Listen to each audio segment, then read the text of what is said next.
Hey folks, I'm CPC Gamer, and welcome to the stream. I hope everyone is suitably morose today. We're not allowed to be happy, it is British law. Bit of an exaggeration, but hey, it's a day off work and people are quite happy with that. On Mondays we play horror games, as you may know. And we are currently going through Eternal Darkness. We are at a very particular point in Eternal Darkness. And I kind of think that we might be able to finish up today. I don't know. Let's just jump right in and find out. How about? There we go. I had to wait for a bit. For some reason, like my Be Right Back music didn't immediately cut out. Now, I pointed this out in the last stream, but this was going to be my my Let's Play of this years and years ago when I was recording it as a video format. And you can tell that I stopped playing at exactly the same time as I did when I ended the last stream. Because, oh goodness, the thing that we find in this chapter is the worst thing in the world.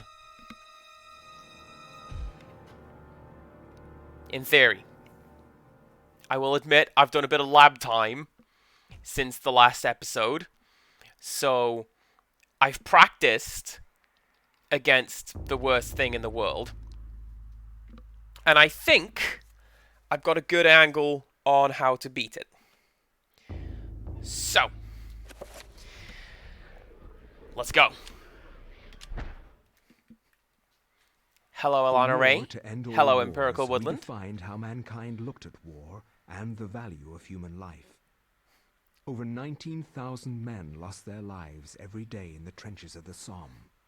Some say uselessly, some invoke a higher cause. I read accounts of the slaughter from many journalists who spent time in the trenches, but I found the account of a certain Peter Jacob to be the most horrible of all. His implication about the ancients' involvement with the war was hideous and so obvious. With the horror of the Battle of the Somme scant miles away and the distant echoes of pounding artillery, a young journalist named Peter Jacob researched his latest story from the front lines. His grim task brought him to Oubliette Cathedral, now transformed into a field hospital. Alana Ray, I will get to that in just one moment. I find no solace in the purpose behind all the senseless violence that surrounds me. Young men die at a rate unheard of in centuries of warfare. Shelling, machine guns, mustard gas, rip, pierce, burn their flesh. Men soak gauze in their own urine to stop the insidious gas. The hospitals here cannot cope with the torrent of wounded. Rip and tear until it's done, right?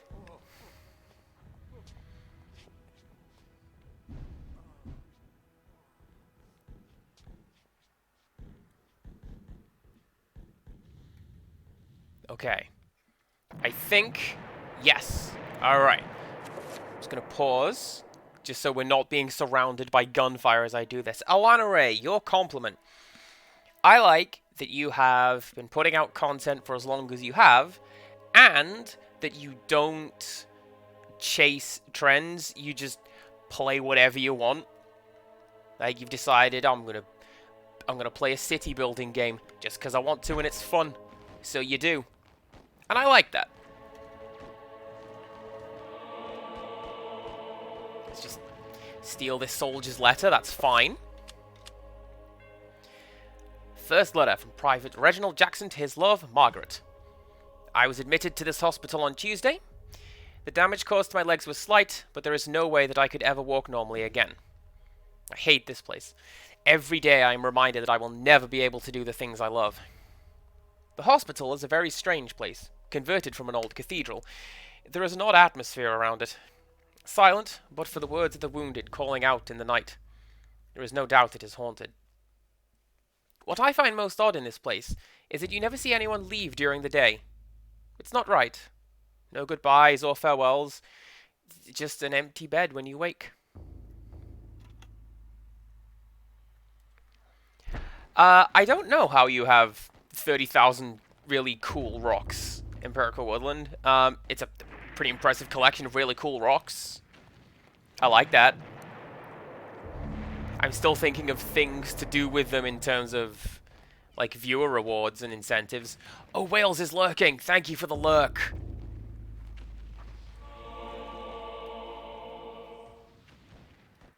Let's take a look inside this envelope. How about some soldiers' orders? An official note on army paper. Private Thompson. By order of Lieutenant Hardgraves, on behalf of His Royal Highness George V, you are to leave your post of duty and rally in the street outside Oubliette Cathedral. Further orders will be presented at the rallying point. God save the king! And what an appropriate time to say this. Also, this is a really cool way of reusing a map. Like, I like that they have... I like that we're going through basically 3 central locations throughout the entire game, but, like, remixed every time. This is one of the best ones. It's like, yeah, no, it's Cathedral. Now it's a field hospital. The guard shifts about, obviously bored with his duty, and awaiting a replacement. Or perhaps a call to arms. Well, we can do that. Here you go. The guard unfolds the orders and begins to read them before exclaiming, "Bloody hell, lad! We must be on the offence." Is that where I got bloody hell from? Alright then. Following the orders, he takes leave of his post.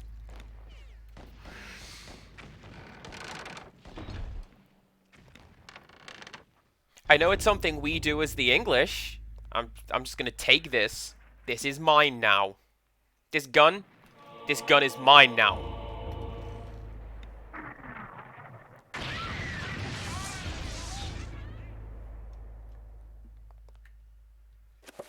I'm going to equip that gun, but also, well, I'm not going to use it because we're being transported here to this lovely hallway. I like how there's only one statue left. That's not ominous at all.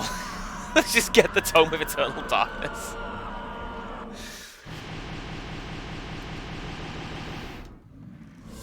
There you go. Now everybody is caught up with the game, if you were not already.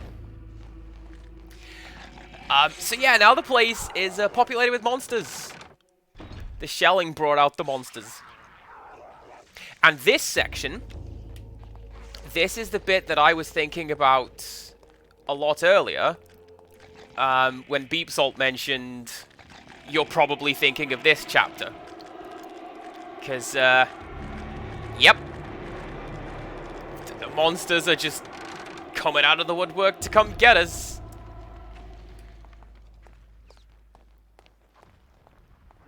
It'll be fine. It'll be fine.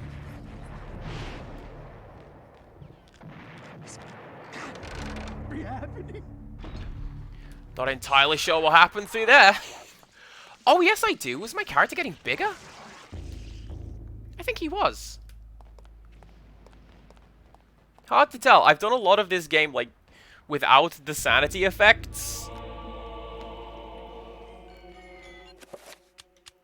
But, it's still pretty good time. Right. Can I bug this out? Go! Yes, I can! Did you see that thing fly into the camera? No, you didn't.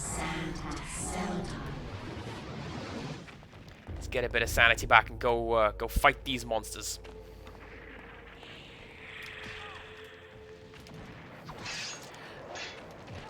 It's possible to save this nurse, but it takes a lot of work and a lot of luck.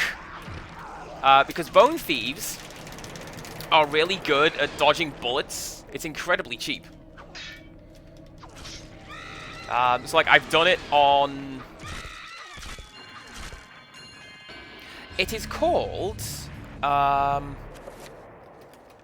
what's it called? Eternal mode. it is called. Which is a mode you unlock when you have 100% save file like I do. And what it does, you know what, I'm just going to drop that down a little bit. What it does is it gives you infinite health, magic, and sanity, along with infinite ammunition in such cases where you have firearms.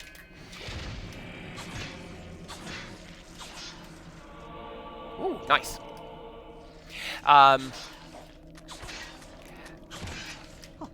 in doing that, you find that, yeah, Bone Thieves are really good at just dodging bullets. And you have to do really good timing to take them out. Also, is everyone liking this, like, luminous blood? How to make that light up? Look at that! Blood rave. Anyway. Nice. I feel like this room isn't real anymore. The boxes of medical supplies awaiting use in treatment. Covered with bloody fingerprints, it is hard to tell whether they are actually used to save lives or just to relieve the suffering. Am I going to talk about a game that I like called The Suffering? I think I am. I do like that game. Right. What I am going to do next... Bit of that. And I am going to...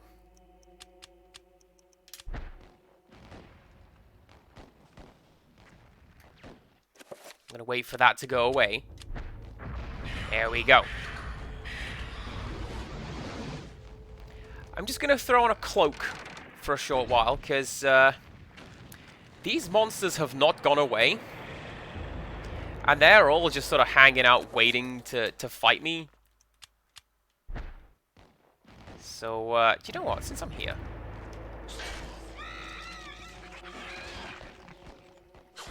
Let's get him. It's free real estate, right? It's fine.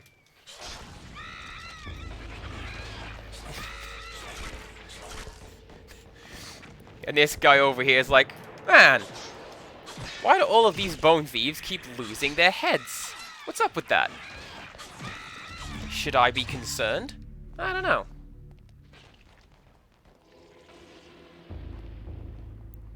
Any more? I don't think there is. Oh, but you know what there is? A rifle.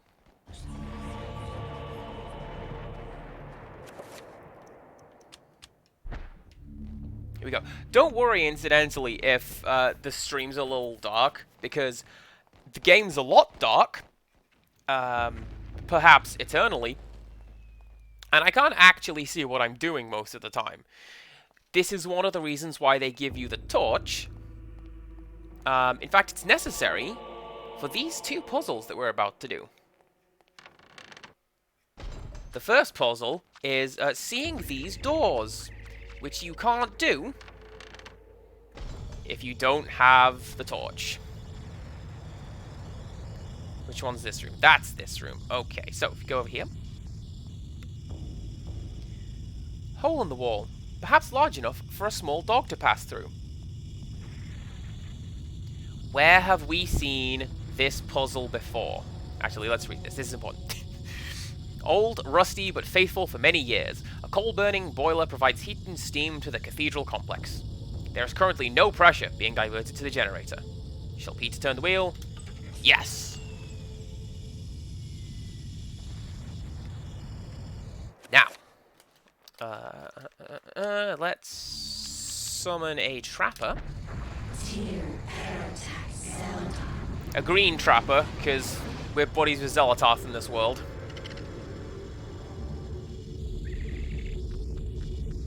Let's go through the little hole down here.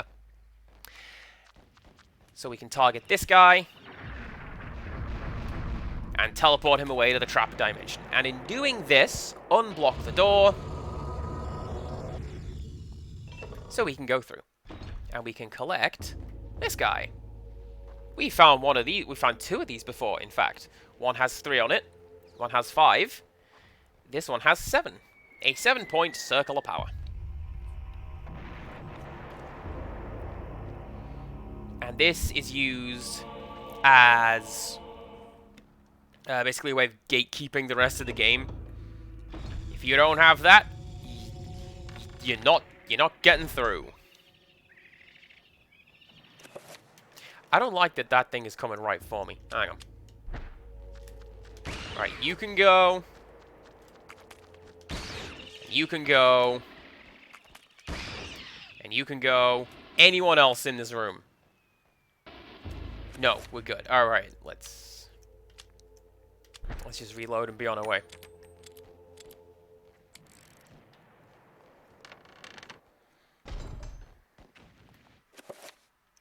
And let's equip the torch so we can see what we're doing.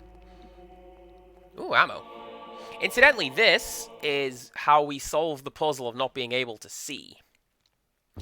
Perched on the wall beside the generator is an open base fuse box. A fuse appears to be missing, and there is no sign of where it could be. Well, what we have in our inventory is this guy, you may have noticed. A lucky penny. Literally, do not do this, you will die. In a rush of inventiveness, Peter jams the lucky penny in place of the fuse. Amazingly, it works, and the fuse has been replaced. And now, the generator has a steady supply of steam, and the circuits are intact. There's a lever to switch the generator on and off. So let's go.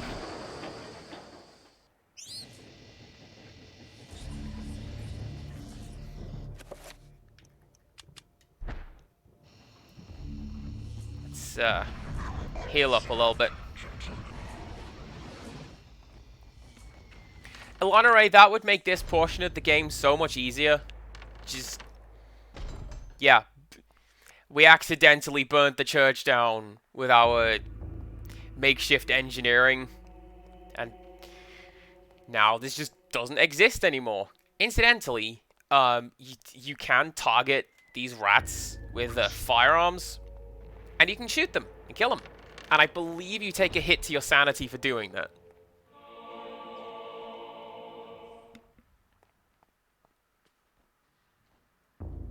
It's not quite what the United Kingdom looks like, but there you go. A desk kept meticulously clean. Peter is surprised that it is not more chaotic for a frontline hospital. After all, isn't this where the death certificates are written? Yeah, see, Alana Ray knows what's up.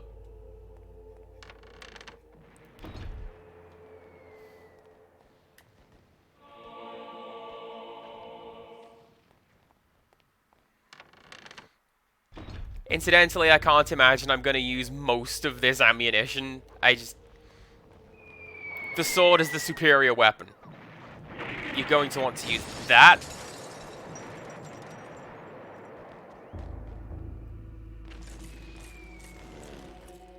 Like, by all accounts, Peter should just be dead now, right?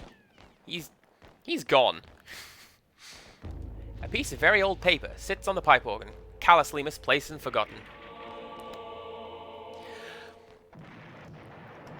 I sure hope there wasn't a period of about a week between playing this game the last time and now, so you can remember what the pipe organ is supposed to sound like. An incredibly old but well-preserved pipe organ. The workmanship is quite exquisite, but borders on the grotesque. Tiny, demonic figures hide within the swirling facade designs, almost invisible to the eye. Shall Peter play the organ? Yes.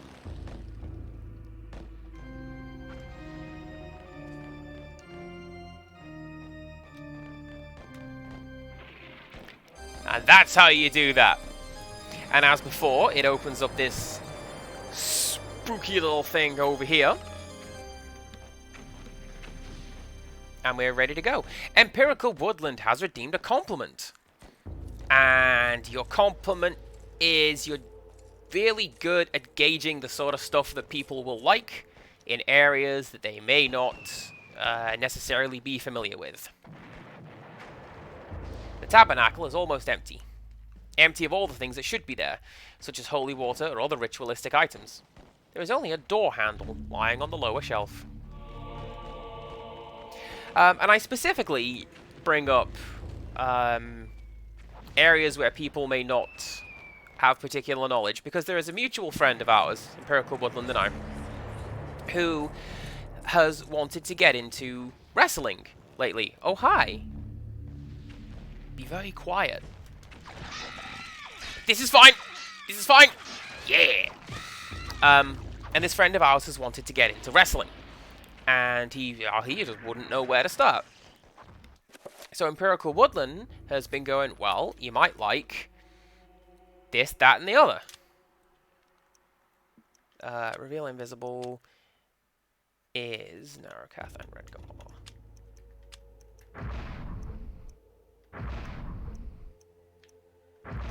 There we go. And then a lot of Pargon. The Jaded Mew, welcome. Please do come in.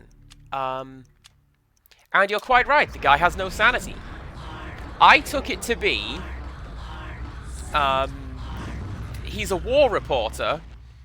He's in the middle of... Effectively, he's in the middle of World War I. And, yeah, he's probably had enough right about now.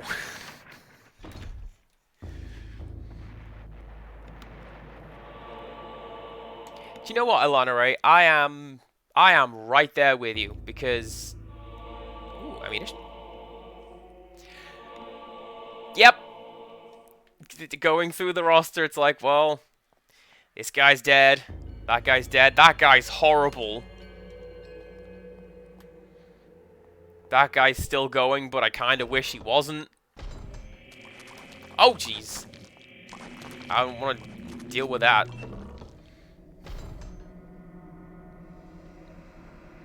Weirdly enough, this filter is making it a little hard to see.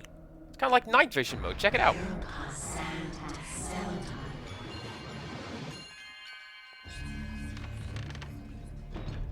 It's probably what I get for not equipping the torch.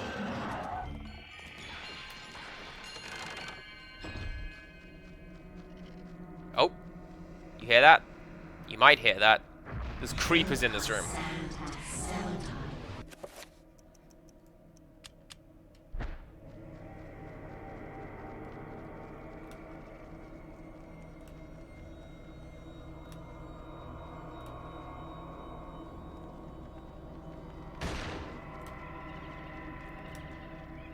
What is he aiming at?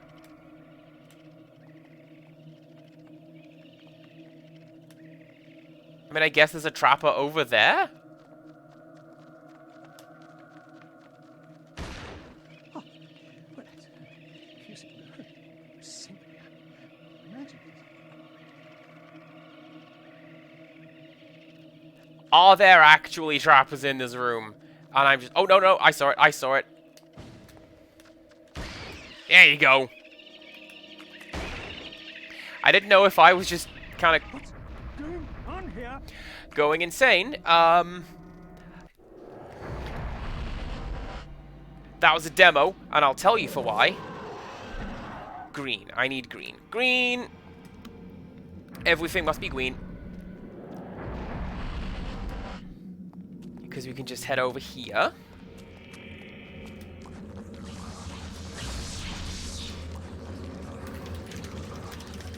Mate, this is fine. I've got my sanity back. I don't need you. I meant to come here. No, really. Because in doing that, we can come over here and be like, hey, look, it's the guy that we just teleported here from the boiler room. How's that? A young man's body lies hunched against the wall of the platform. Blood from the viscous... I don't think that's the right spelling. Is it? I think it's supposed to be vicious. Wounds surrounding his face and neck soaks the remnants of what appears to be a uniform with a sickly dark red. Either way, out we go. Get rid of you. And reload.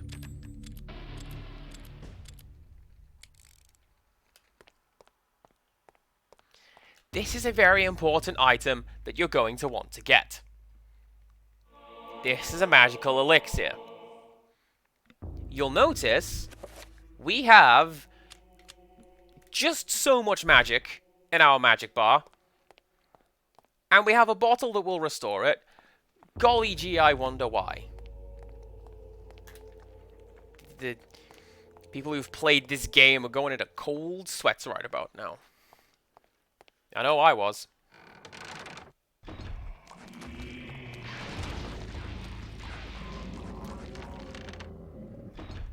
Okay. Oh, more of you guys. Let's get rid of you.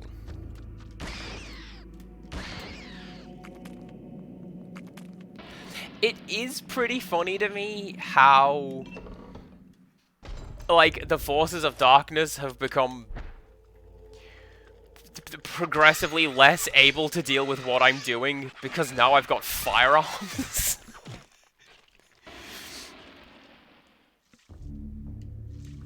A soldier's letter. Like, those trappers used to be an absolute pain, but now we can just stand in one corner of the room and get rid of them. Great.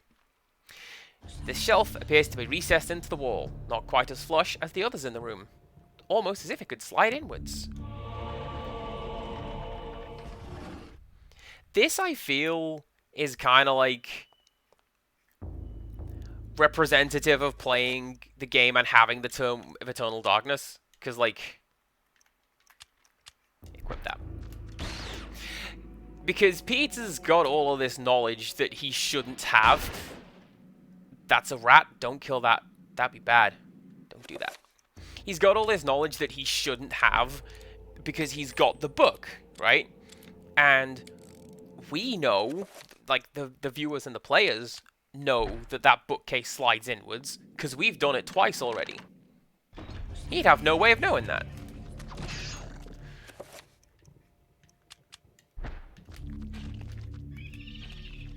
No, not that one. Not that one. Aim at the small one. There you go.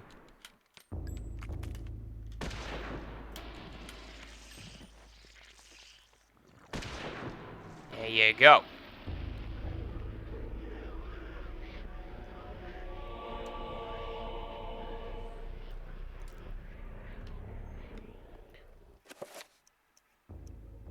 Let's go back to you.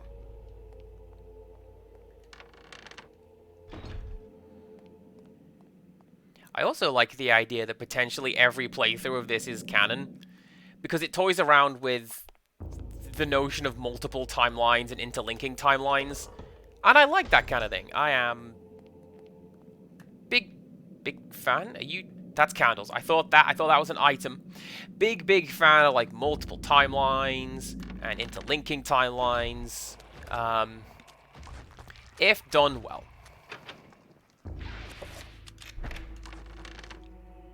Don't mind me. I mean, I'll be honest. In the past, I have criticized. Nope. Pretty cool how you lit up the corridor like that, but we're not doing that. Cradle has redeemed show and tell, and we will do that after this chapter. How about that?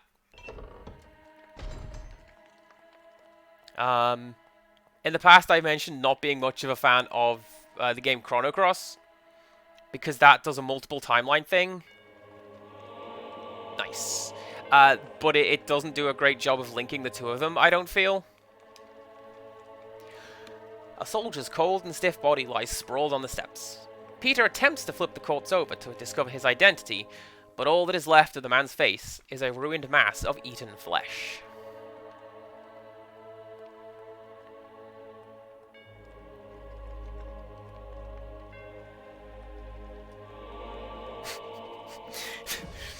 Peter has acquired the magical attack spell. Why would it be here, of all places? Here, in this corridor. Do you get it, player? Do you get the message that I'm trying to pass along to you, player, about the magical attack spell?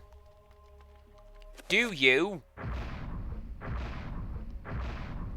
Alright, what's that? Answer block and red come on. Right. Pardon me, we're gonna do a bit of work. That one.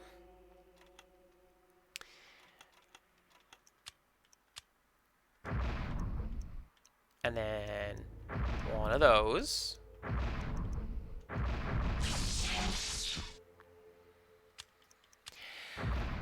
And then again.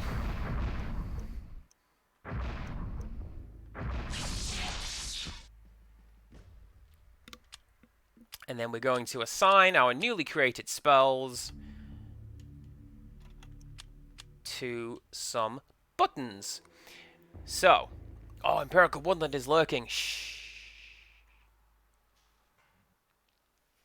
Thank you for lurking. So, that one, and that one. Right. Now I know what I am doing. In theory. Now, before I go through this door, I'm going to pause. And I'm going to read this letter. I didn't read this letter. How about that? Third letter from Private Reginald Jackson to his love, Margaret. It's been 2 weeks since Haskell went missing, and I'm afraid to go to sleep. More than once, I saw shadows of people moving past my bed, peeking through the blinds to see a wounded soldier being taken from his bed. Drugged and delirious in the dead of night, never to be seen again. As Haskell was, perhaps as I will be. I can read. I've been practicing, chat. What happened to them, I don't know. I'm afraid to ask what happened, for I know that I would surely be the next one to be taken into the darkness. There you go. Now, I'm going to save.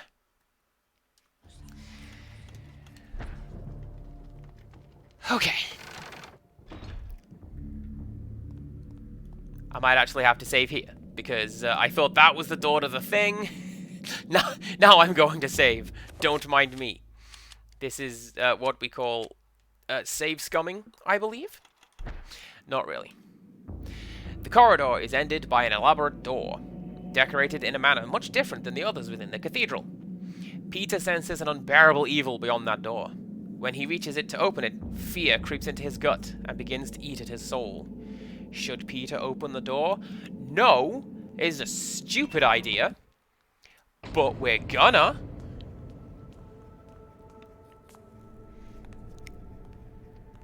So we've actually found what is behind here in the past. If you recall, the monk came down here, and do you know what? Didn't go so well. But here we are.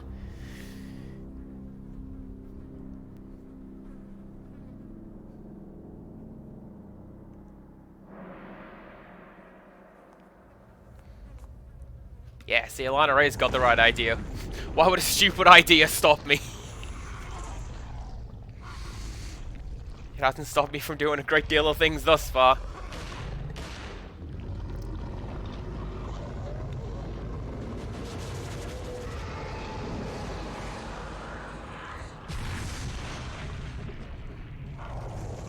So, this is the Black Guardian.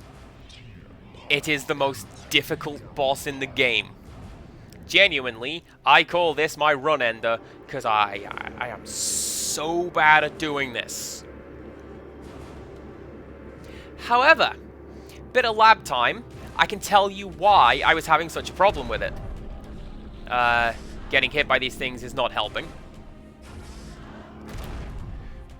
Alright, go! Part of the problem was that I was trying to do that with a 7-point spell every single time. And that's a speedrunning trick. And you need to be essentially frame perfect, at least in this round, in order to do that. It's incredibly difficult. I think I've got the trick ready to go for the second phase of this fight. Spoilers, there are multiple phases.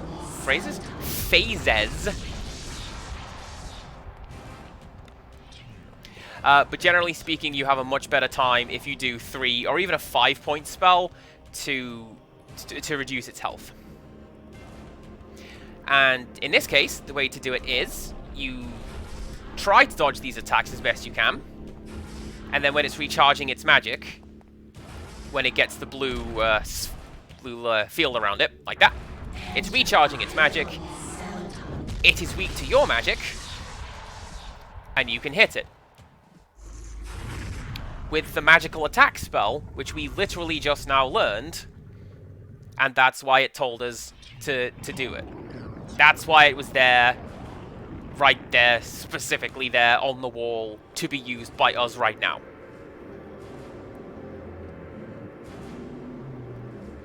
Now, Phase 2. I've never been much cop at Phase 2.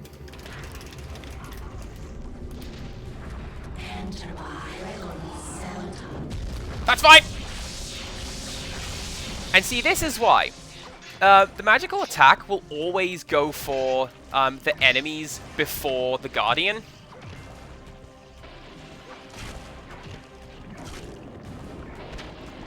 And I'm never sure on the timing. But... That is a disgusting sound. I think I've got the timing down on this one. And if we do it about the time the second zombie appears...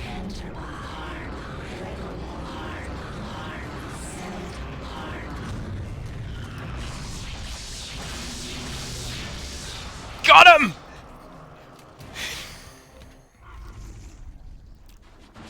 As soon as you know the trick, that bit is so much easier.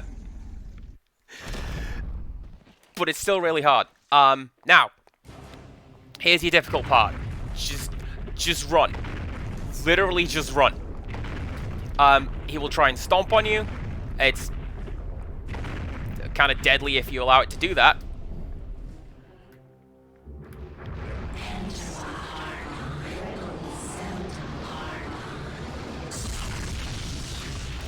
Didn't work. Okay.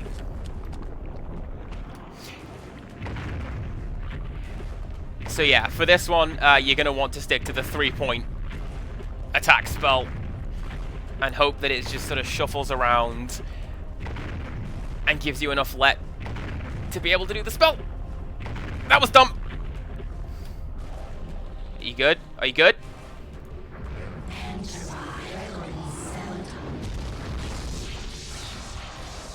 Nice.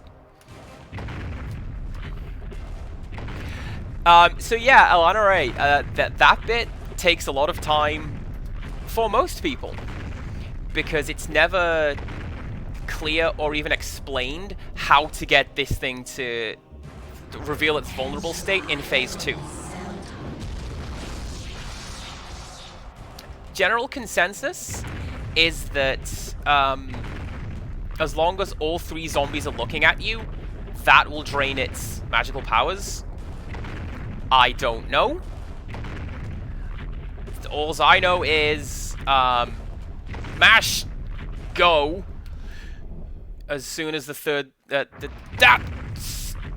don't you dare. Don't squish me after I did the cool thing in Phase 2, please. I'd like to keep this as my winning run. Do it, do it, do it, do it, do it!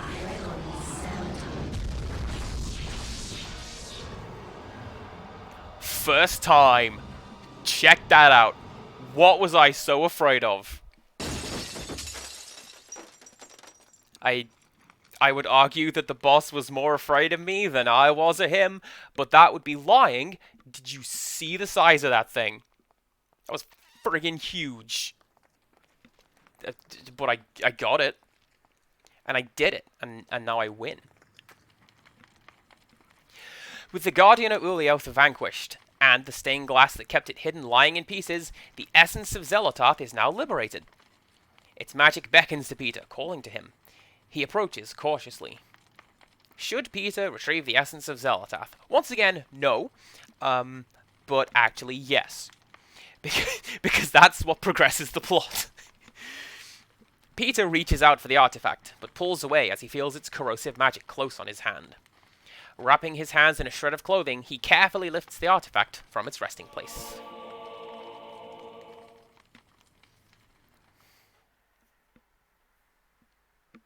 Nice. And that was how I came by it. I know it sounds crazy, but there you have it. The only proof I have is that statue. It's a strange one. I've seen one like it before. You have? Yes. Very rare, though. Very obscure. Don't we have like 2 of I've those at had this point? experts take a look at it, and none of them know what it is. And you do. I'm somewhat of an expert on these things myself. An interest I developed a long time ago while I was a young man. Then you should keep it. Lord knows I have no interest in it. I am sure it's the cause of my sleeplessness. I keep thinking about it, as if it's calling out to me. Then a drink, perhaps. For the gift. For an unusual objet d'art. Lady Zelototh, hello. You just helped us to beat the Black Guardian. And it was super cool. I did the trick in the second phase. I was quite proud of it.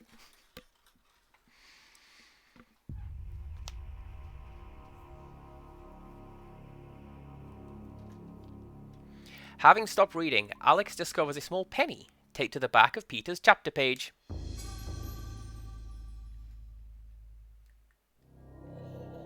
How about that? Now, where could we use that? Well, the answer is, it's actually something I've been thinking about just this afternoon, actually. My pronouns are Doom. Hell, that is a spectacular username. Hello. Big fan.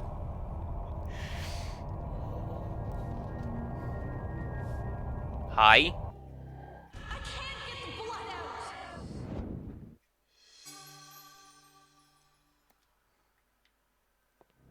Nice. Let's just top that up a little bit.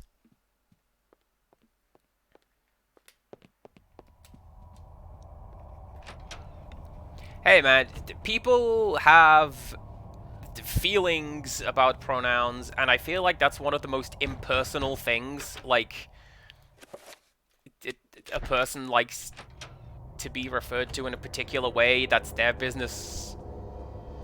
And at the very least, you can just honor that, you know? I don't know. A pump-action shotgun hangs from a plaque mounted on the dusty wall.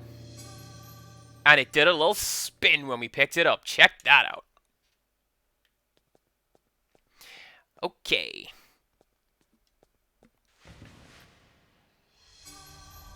And some shotgun shells. Doom series is a pretty good series. Oh, hi. A fuse box and circuit breaker array is situated upon the wall. All but one of the fuses are intact. The absence of this one is suspicious, and until it is replaced, the circuit connected to it is useless.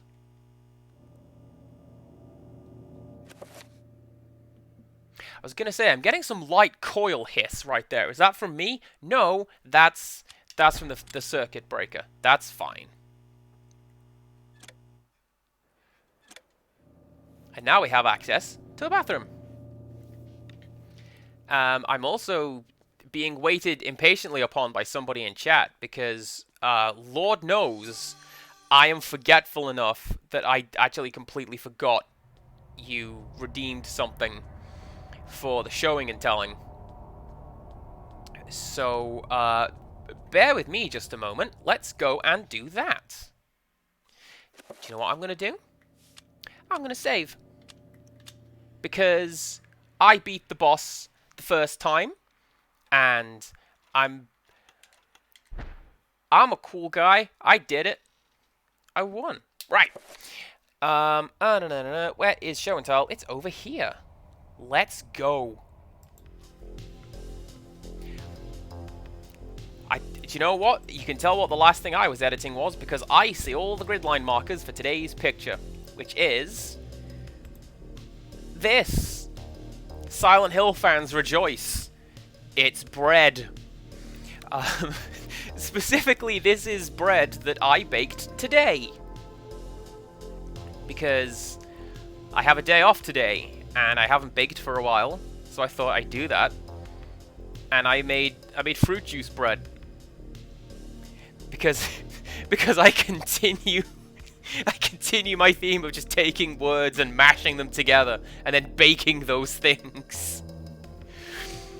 So what we have is some Lucozade Energy, effectively Gatorade but English, Ribena, which is a concentrated juice drink, and Vimto, same deal, concentrated summery fruit drink. There's more berries in that one. And I made them very simple bread doughs, as you can see, and they went really, really well.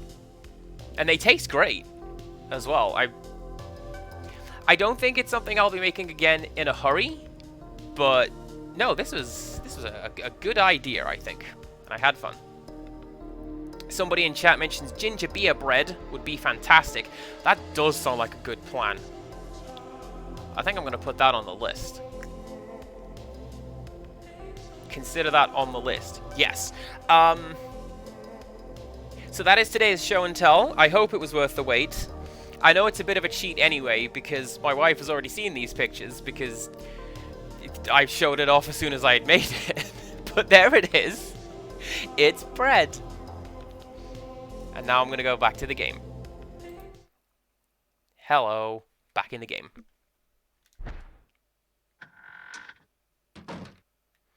So, what have we done? We have opened up we turned on the lights in the bathroom upstairs. That's what we did. And if you'll recall, we've been in there before, but we couldn't do anything about it because the lights were off. But now they're on, so we can. And I'm pretty sure it's this one. Yes, it is. Okay. Page from the Journal of Maximilian Roivas. Do you know what? My pronouns are do makes a very good point right there. If this was... Alex, please. If this were a modern game, we could reasonably just turn on the torch on our phone. And I want to say there are games that do that. Like, what's it called? Dreadout does that? This is a page from Maximilian Roivas' journal. It reads, I sought to love all, yet now love causes me pain and suffering. I have learned to fear nothing, although it is nothing that I most fear. All that were loyal to me now number among my worst enemies.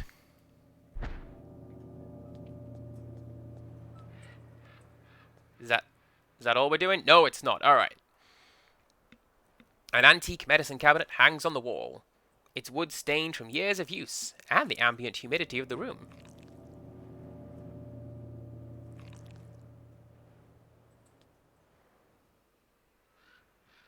We should probably get that looked at. That's fine. Let's not worry about that. I see no blood on the floor. Inside we have a chapter page. A Legacy of Darkness. So let's watch a cutscene. You are not free to leave this plane until you complete a task for me. You are to hunt and kill the master of this house. Do this one thing, and you will be free. Else fear the wrath of Uriel. I only have vague recollections of this chapter.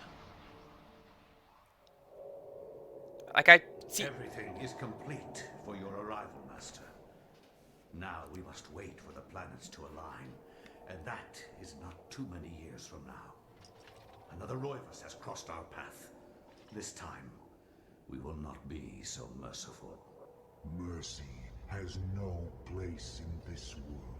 She's a good hero, You shut will up. meet such a horrible death that the rest of the line will never set foot in his house again. Pray to me that they don't.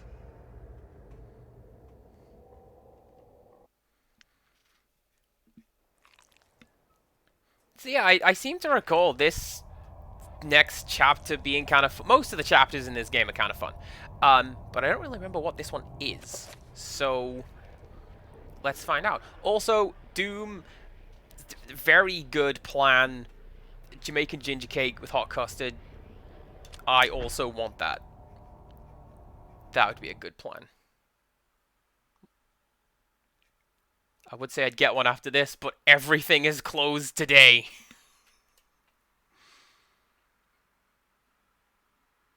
My education in psychiatry did not prepare me. I would love to see how Freud's view of his mother would change with the knowledge of Chaturga. How Skinner would incorporate Zellertath into his behaviorist theories. How Jung would accommodate Ulioth into his theory of the collective unconscious. Like my ancestor Maximilian, I too had an interest in my family tree. As a psychiatrist, I believed that science could provide answers into my family's sordid, bizarre past. It was with great excitement that I began my search. The mansion's history was filled with my colorful predecessors. Everything from convicted and hung witches to committed madmen, each laying their own peculiar mark on its character. I intended to find their secrets. I mean, the family tree's got like a hung person in it. That's not cool.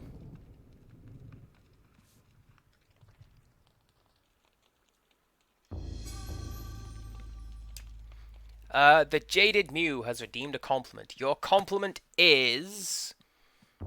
You are very kind and considerate when it comes to personal matters. And you're also careful to do that in a suitable location. Like, sometimes you point it out on stream, sometimes you'll slip into Discord and be like, here's something to consider. You know who And I appreciate that. Edward. Although you are doing your best not to believe it, I am, or was, Maximilian Roivas, your ancestor. I died in an asylum after trying to warn the world. The pain and anguish I felt in that cell has empowered me to linger after my death. I must complete what I started, Edward. The darkness must be stopped, or all of humanity may end.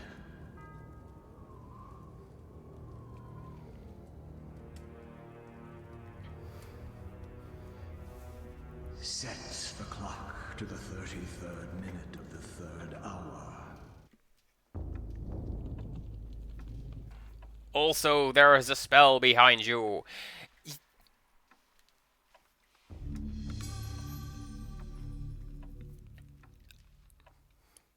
I don't know what that one does. I don't have the book, so I can't find out. That's right. A looming grandfather clock stands ominously in the corner, gazing on the empty room with an almost patriarchal air of its own. The ghost asked Edward to set the clock, but there were no hands on it. Edward must find the clock hands so he can set it properly. You see, on the other end of the scale there, chat, surely we're at the point now where 80s and 90s ghosts would be around. And, you know, you're just going to have people wearing lots of flannel with big hair. This part of the library is reserved for the entertaining of the house's more scholarly guests. A simple yet elegant layout affords quiet drink and conversation. That... You're thinking of Postal 2 right there.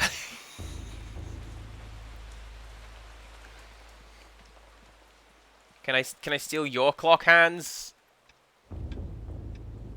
No, I cannot.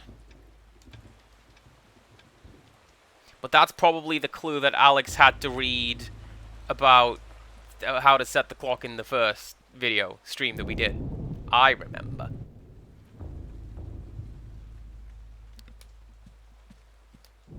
Any of you guys got any clock hands? That'd be great. Ma'am?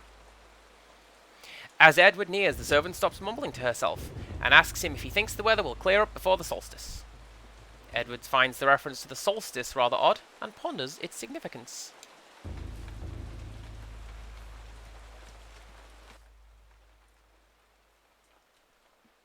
Nope, that's... I thought there was something on the desk. That's just a picture on the wall. That's the opposite of being on the desk.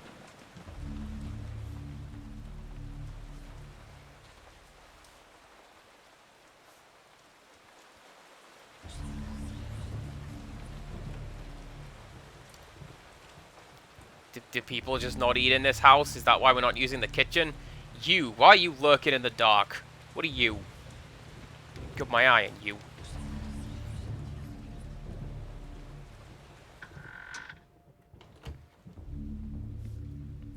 I'll be honest with you, Postal 2 blank was a sight. That game went places. Ooh.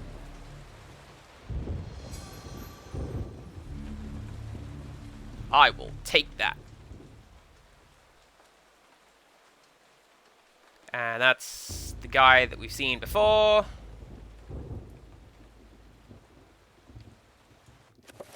Well. Now we have a sword.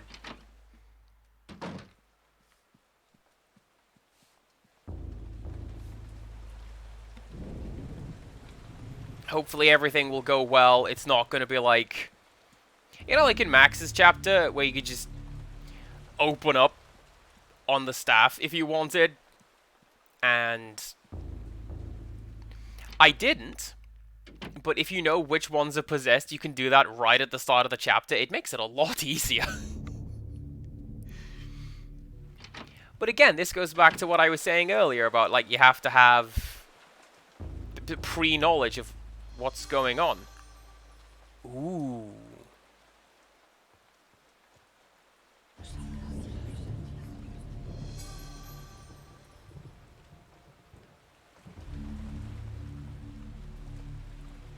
Nope, that guy doesn't want to talk to me. They pick up shotgun shells. Okay. What are these books? A musty old book bound in dry, dusty leather. Ooh, that's an old musty book bound in dry, dusty leather. That's a good sentence. I should send that to Beepsalt. This book covers the recent history of the Roivas family. Going back perhaps 150 years, there appears to be something between the pages. Oh ho ho ho! Well, I bet you, if we do that... Nope, we did that one. If I do that... Sorry, yes! Check that out now. Now, we have the hands of a clock. And we can go and rebuild it and do the thing. Well, Alana Ray, I'm fairly sure that the game mentions the Tome of Eternal Darkness is bound in human skin. So, I mean, you're not entirely too far off with your statement right there. It's possible. It's entirely possible. Right.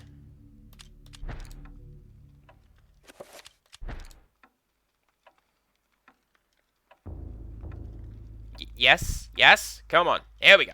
Right. 1, 2, 3 o'clock rock, and there we go.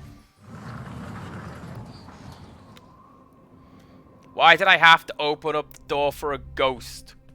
Your boy could have just gone through the wall.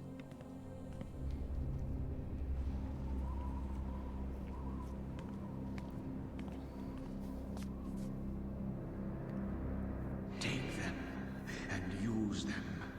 They are humanity's only hope. Destroy the Guardians, Edward, and avenge my waste. I like that idea, Alana Ray. Here is the Necronomicon, but it opens once upon a time. Anyway, let's pull out my gun.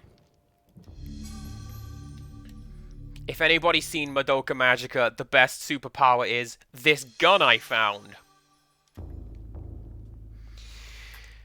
And if you haven't, you should watch Madoka Magica. It's a great show. Anyway, now we have the Tome of Eternal Darkness. And now we know everything that has happened in the game so far. And we have the Magic Pool spell. And I can check what it does.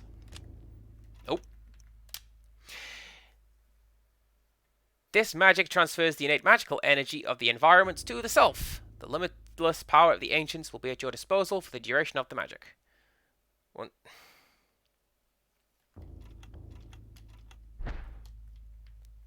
I got nothing.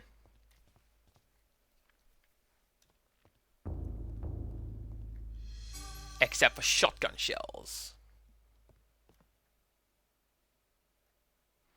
A detailed drawing of a surreal city, reminiscent of old ideas for futuristic cities. Its draftsman was very talented, for as he stares, he believes tiny inhabitants peer at him from the windows. That's what I'm thinking, the Jaded Mute. It's kind of like the Ampuols from the Silent Hills. You just get a massive boost, and then a bit of a debuff.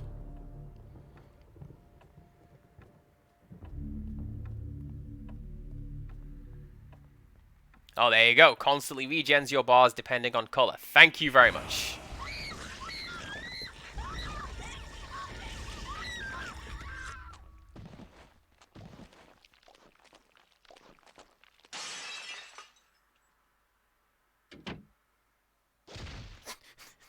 I like that the monster closed the door behind it. Anyway, hi. Now you're a monster, I guess. I'm so sorry for your loss. Of blood!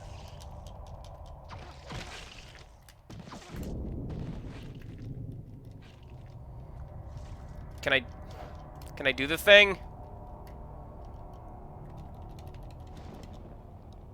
No, I can't.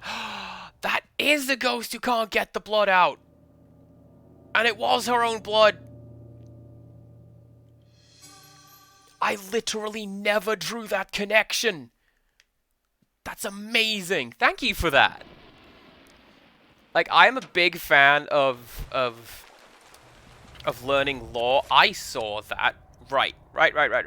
Reveal invisible. Nope. With that. With that.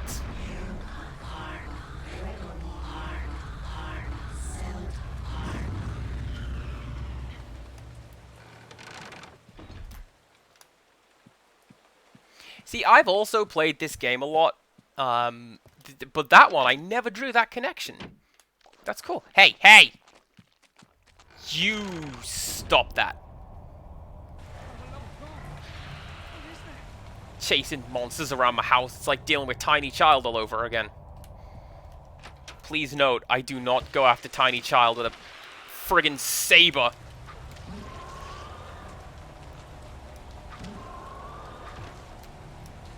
Because I don't own one. And for no other reason.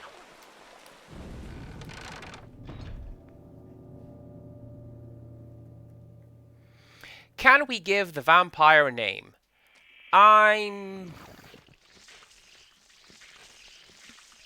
See, I was thinking Scruffles. But Edgar is also a good name for a vampire. Hey. Can I take that? I was going to go for the book, but I'll take the ammunition as well. Shaken by his brush with death, the servant gives his thanks. He warns that the creature might still be around. An extra firepower would be handy. Reminded by his own words, he fishes a key from his pocket and gives it to Edward.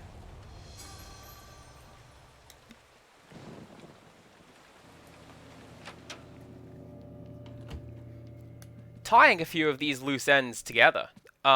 We watched a wrestling show with my friend the other day. And it was like, these guys are not coming down with nameplates, so we would like you, person who does not know anything about wrestling, to name these men. And he's like, okay, this guy is, Johnny Longhair. I don't remember any of the names, but they were all great. Huh. I forgot that the fire mode was used in this chapter as well. I thought that was just the next one.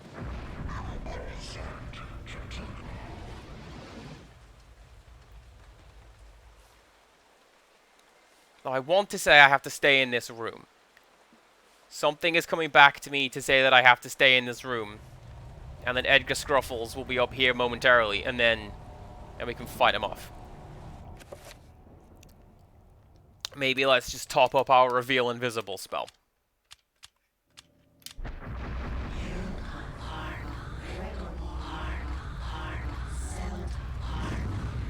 put that, there you go, put that CRT green tint back on the screen. You'll love to see it.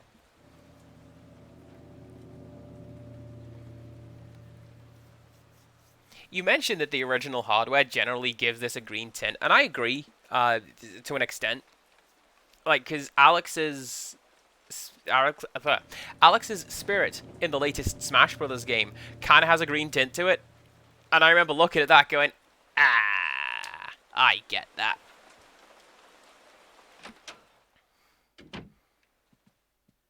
Maybe I don't have to wait in that room. Okay.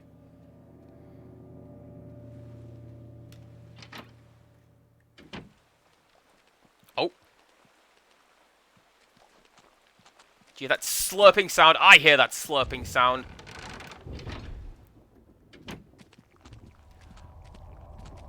I knew it!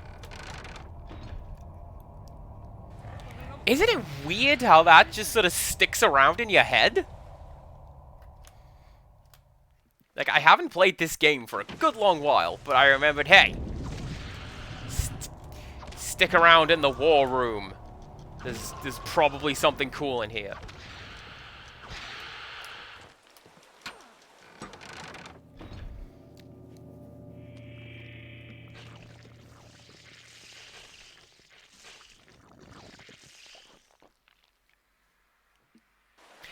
How long has this dread obelisk been in the basement anyway, and you just haven't noticed?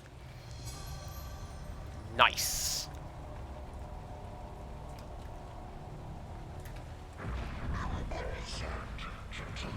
Maybe shouldn't have done that, because I need a little bit more, that hideous creature running around and attacking servants, it's probably not a good idea to save right now. The game knows what's up.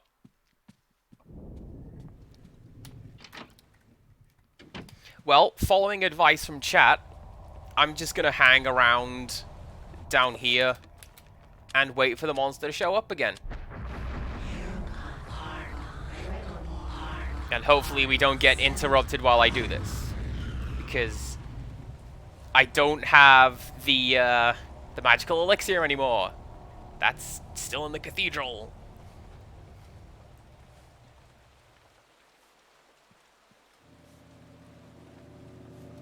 Pretty sure I can't just go to the basement, right? Yes, okay.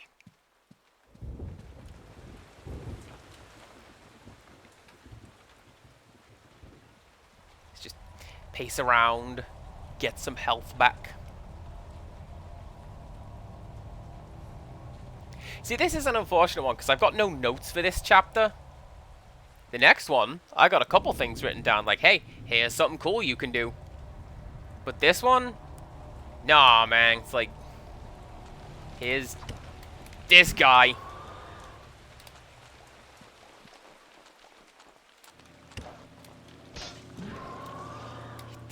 He has the high ground. It's over. Come on.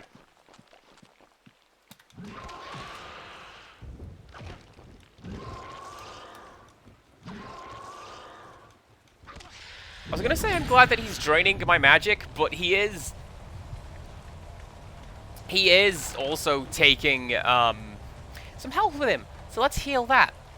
In its desperation to escape from Edward, the vampire creature drops the top half of the key onto the floor.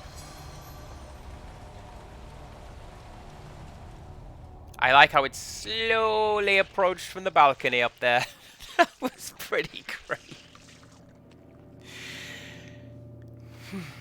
Right.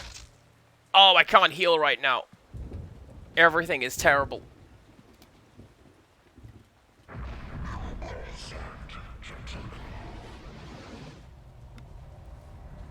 I also need a little bit of... Nope. Mix that. There you go. I also need a little bit of mana so I can do the healing spell. Not the healing spell. The enchantment spell. Which will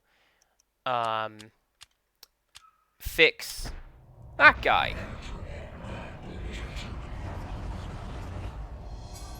And now it's fixed.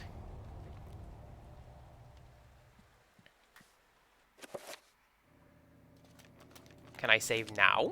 No, I can't. Well.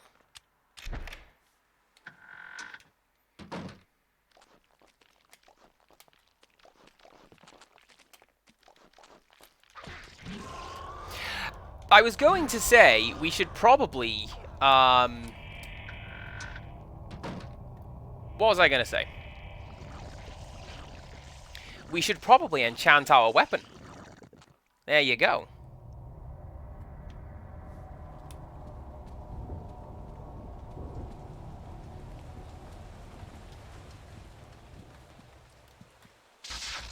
This is less than ideal, chat. I did get purple alignment. You make a good point.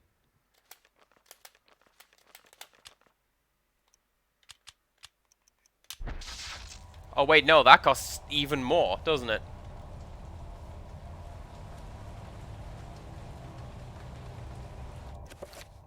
Well, let's try the thing I have literally just been told to do.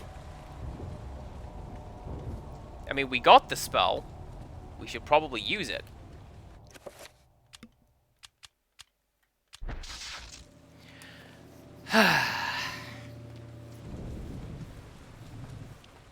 This is the unfortunate thing with this system. Like, give me a health kit. Just let me go, like, Half-Life. Give me a HEV port. Just let me go and mash my face into the wall, drink some apple juice, and get my health back like that. That would be great.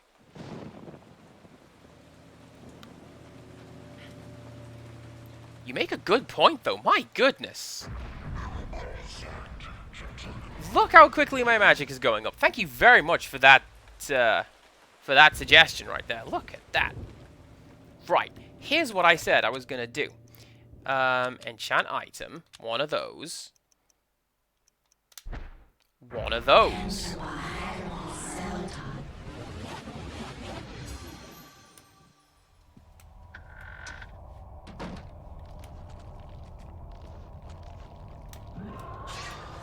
Because now...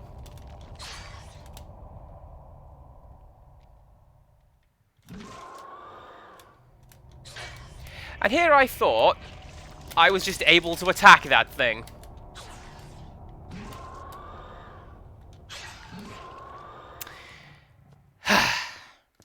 Ooh.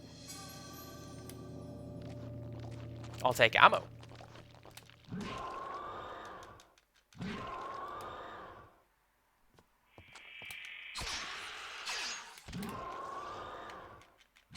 Well, I was gonna say, I know you have to, like, defeat it. But also...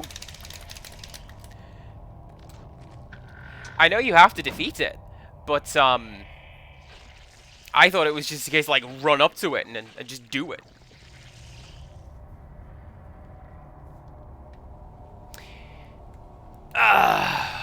Well, now we gotta do this again. So how we doing, chat? How's everybody feeling this fine Monday? Are we alright? I'm alright. I'm playing Eternal Darkness for the internet. I love this game.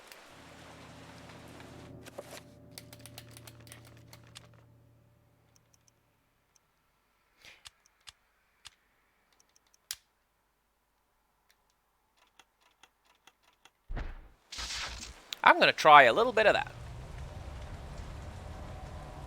Because that is actually a really good thing to do. And,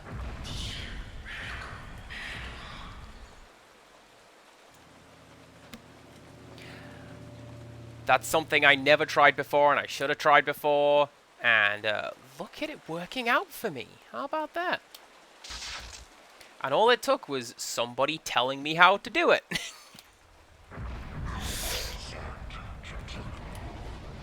Alright, round 2.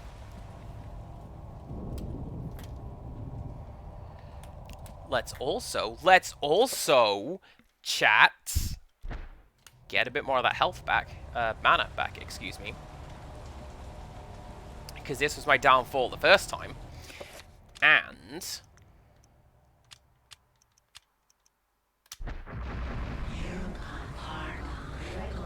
bit of that, because now we will be able to see the enemy that we're supposed to be attacking. I could make myself invisible. I got around the I got around certain areas of the World War I chapter by doing that. Like, hey, I really do not want to deal with all these bone thieves right now. I'm just gonna become invisible and run away.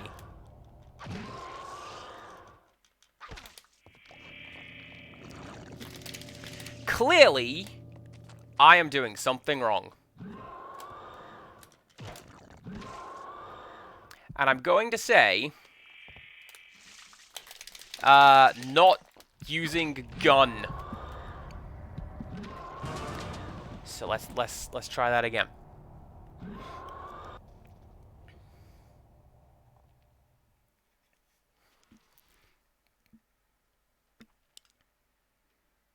We've seen the ending before. It's fine.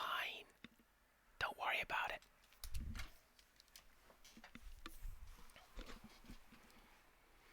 So,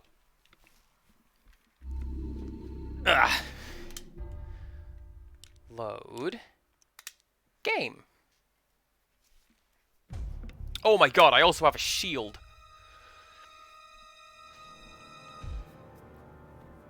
I have so many tools at my disposal, and I'm just like, nah, mate. Sword. Use sword.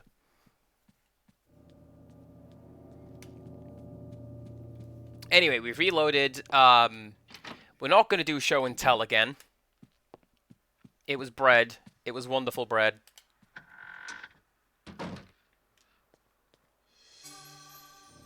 We'll get one of those. Let's get one of those.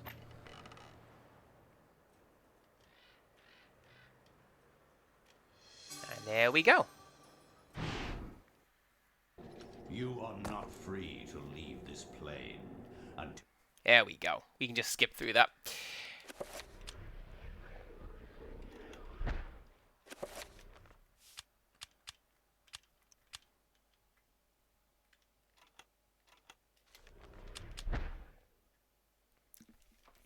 Man, stop putting food ideas into my head, because now I also want these foods. My educate. This is a problem with being a cook. Is you just go, man, I could really go for some cake right now. And then you just make it. And then you just have cake. It's great.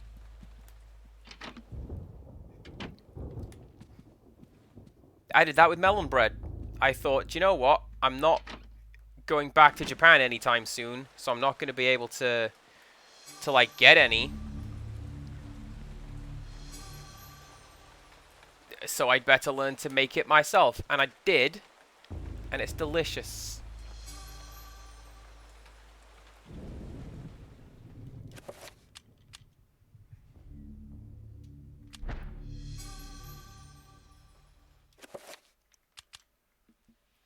Here's a pro tip for everybody.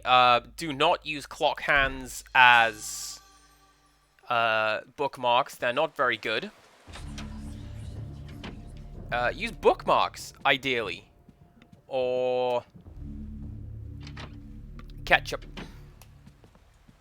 Or other smaller books. I don't know. I'm not a very widely read person. But that's where my mind goes when I think of bookmarks.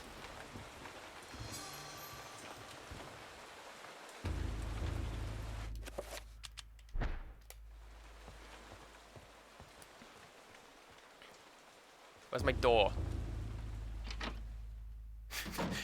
The biggest sanity effect, I can't find doors.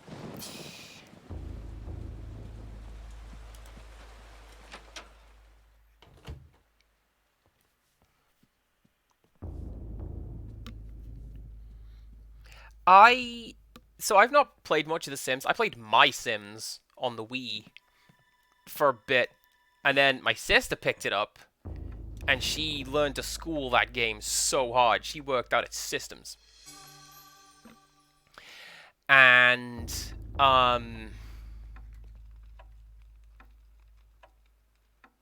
I have to add them myself. Okay, cool. My game of choice like that, big fan of Animal Crossing. And when they released Happy Home Paradise, I'm like, alright, let's go. I love this game. And I have much the same problem as yourself there, Doom, where I will go, I need to find the right anything. Let's spend an hour trying to find it.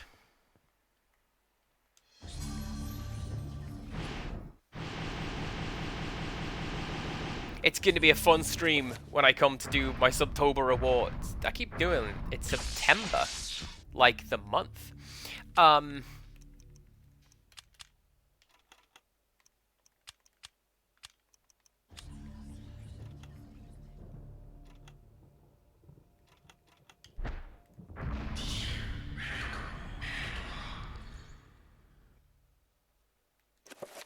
And then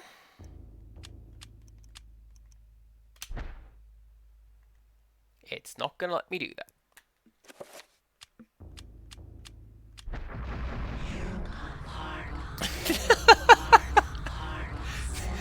Empirical Woodland comes back from his lurk with a quote that I definitely said. It not made up. No, sir. That's me.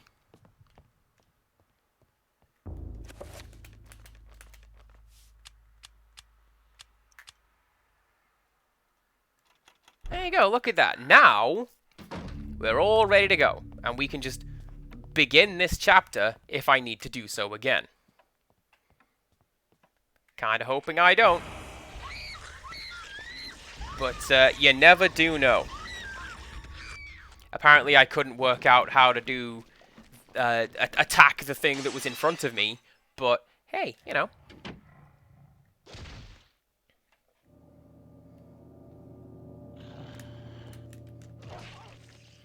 Now the next thing that I'm thinking, right, do I necessarily need to fight off this member of staff? Because from what I recall, as long as you have the key, you don't have to come back into this room as Edward, do you? You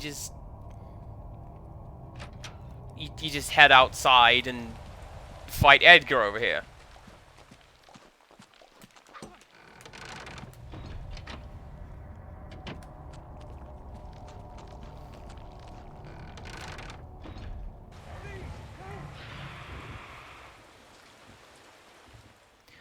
Not all staff, Empirical Woodland, just the one that have been replaced with fish people or whatever.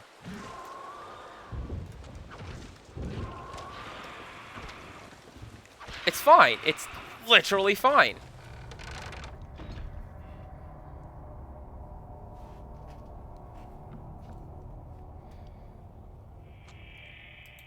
Okay, maybe that is all of them. Fine. Absolutely fine. Right, you have the key. You are ammunition. I'm CPC Gamer. That's a GameCube. I'm just pointing at stuff in the room now.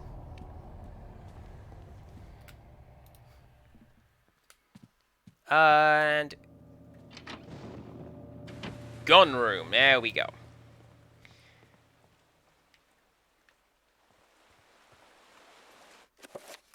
I was about to wait for the horror to show up again, and then get that guy. And then there we go.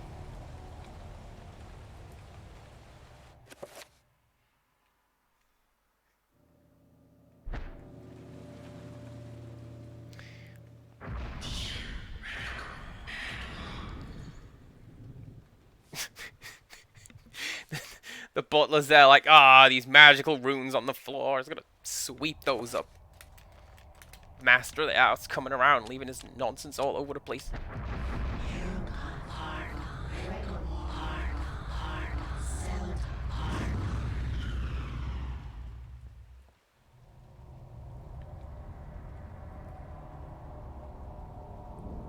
Okay.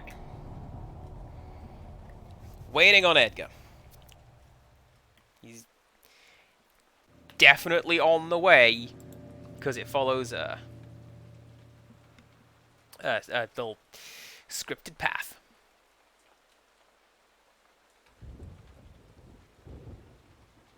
Oh, hey! You can actually do that with the elephant gun? I'm going to find out about that when I'm not about to potentially aim at a member of staff. But I didn't know you could do that either. I thought it was just a case of, you know, it's an elephant gun, it's gonna knock you on your ass.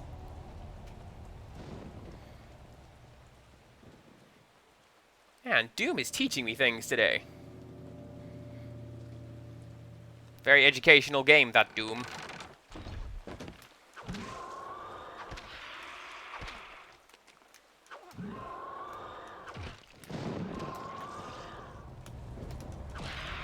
Ah, joke's on you, nerd. I could still see you. Right. The next step is speak to this guy, get some ammunition. Nope. Did that last time as well. Tried to get a second batch of ammo. Guy was just like, how you doing? Just attacked by a giant faceless horror. I was. So.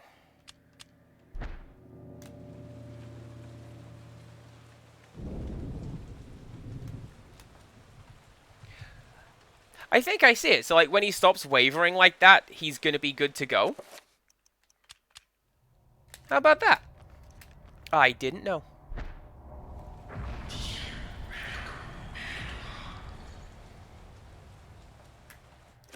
And then one of you.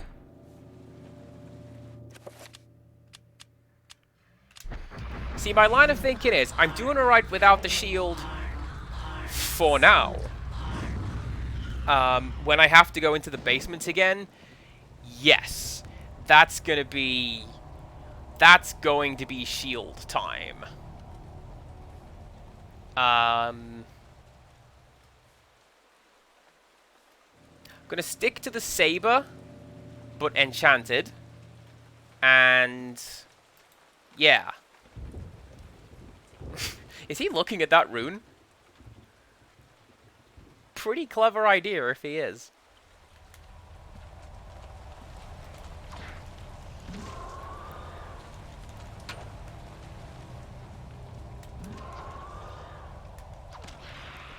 Get out of here.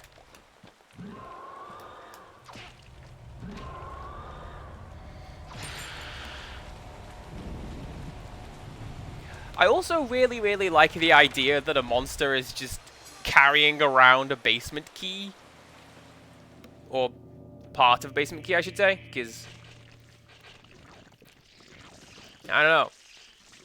Nameless, faceless horrors doing mundane things. I love it. Right. So. Let's do that thing that I literally just said I was going to do. One of those. Two.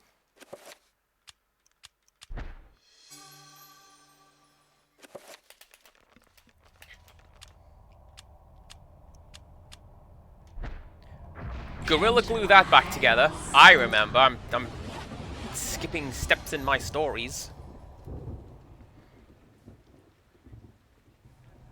Let's do a bit of that. Let's get my magic pool back. Lady Luna Phoenix, hello.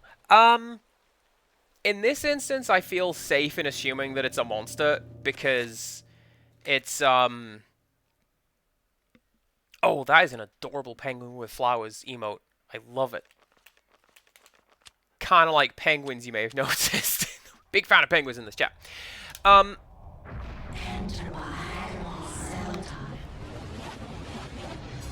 Yes, this thing is going around attacking members of the staff, so I'm reasonably confident in saying that it is a monster. In this case.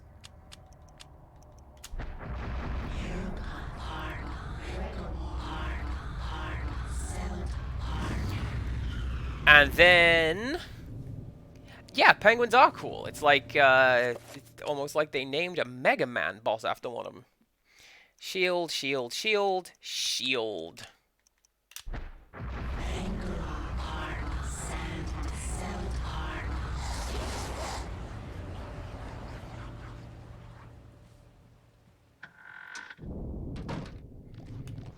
Right.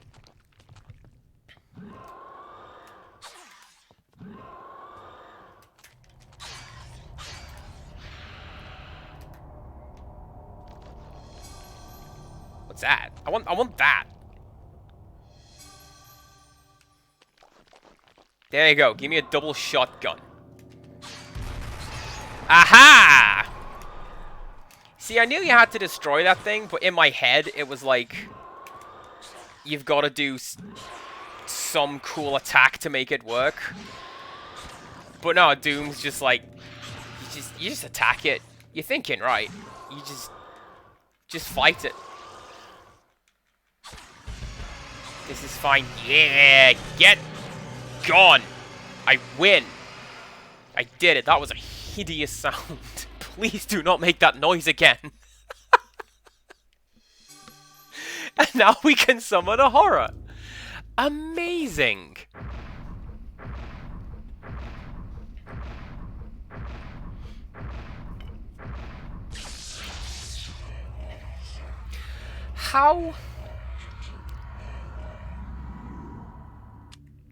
How would you summon a horror in that situation? Would you have to be invisible?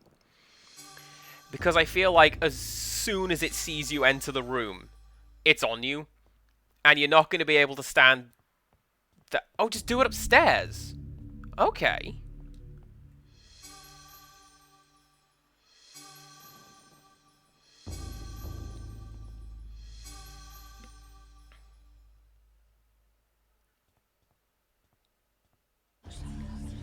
I'm not sure this is real. So I haven't mentioned a great deal of the sanity effects, because we haven't seen a great deal of the sanity effects, but there's one of them where you enter a room and it's full of like health and ammunition and you just fill in your boots with it, and then the game goes, none of it was actually there. You get nothing. And every time I find a room like this one, I feel like it's that. Let's go down into the cloying darkness. Good word. Nothing that way. Let's keep going down.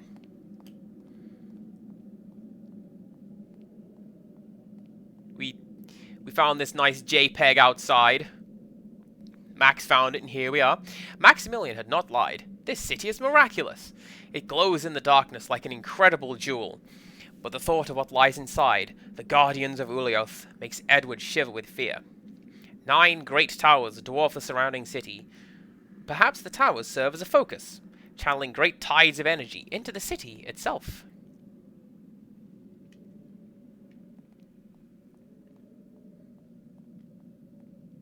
Now this is something else that I remember, and that is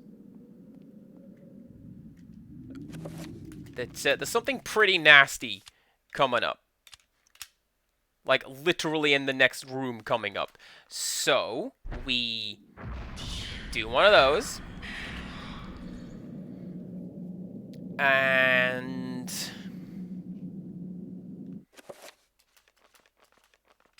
yeah, I'm gonna have a shield as well.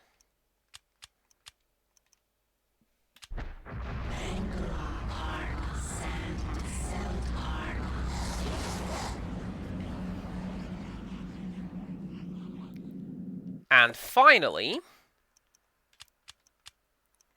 I hope I have enough to do this. I do! Amazing!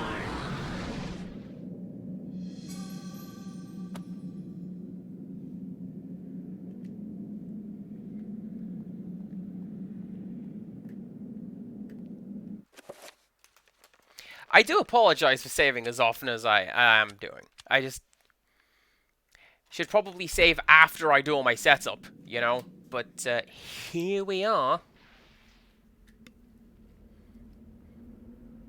You're right, I could also summon a horror and use it as a scout. Probably won't, but here we go.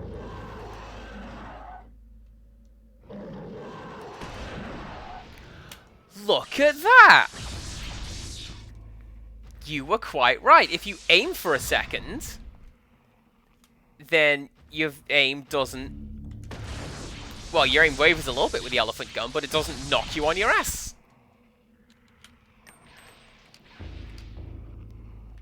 Because I'm used to it.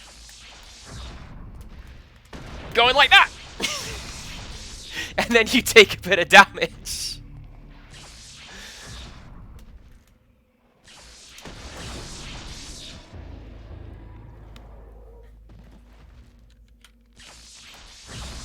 Well, how's that? I'm learning things today. This is an educational adventure with CPC Gamer.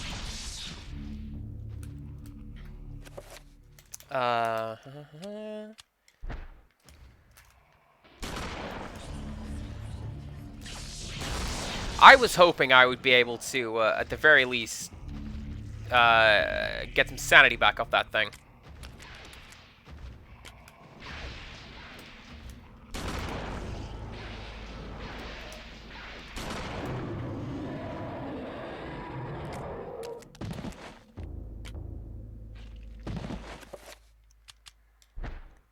Like this.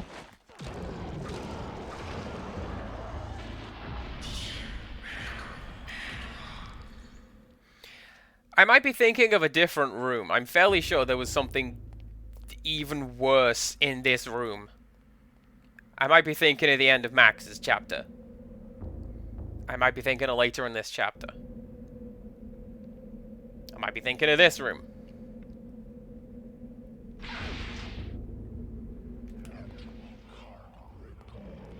Probably. Looks like I'm stuck here now.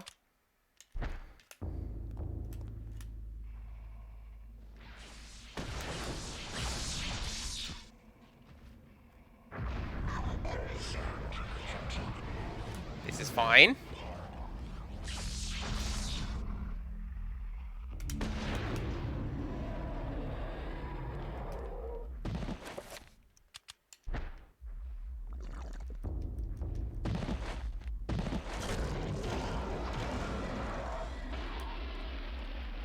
And yeah, you are going to be... I'm going to wait for you to finish casting whatever spell you're casting.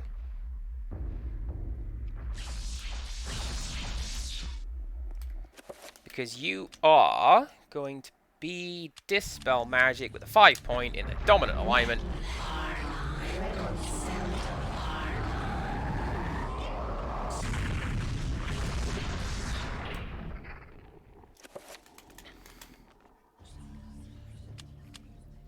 Gosh, I wish I'd reloaded that.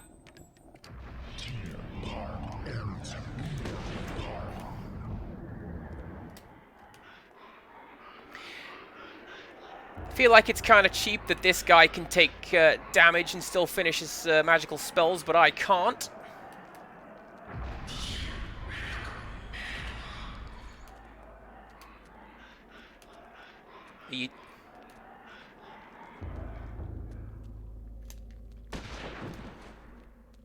I was going to say, are you going to land? Because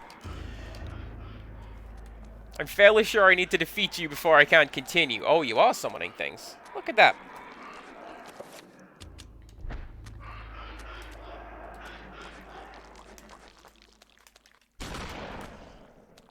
See, I knew about poison damage.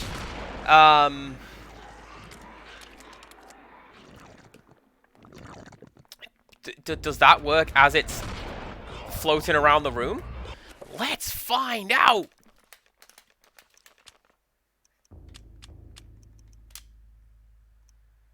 Shotgun. There we go.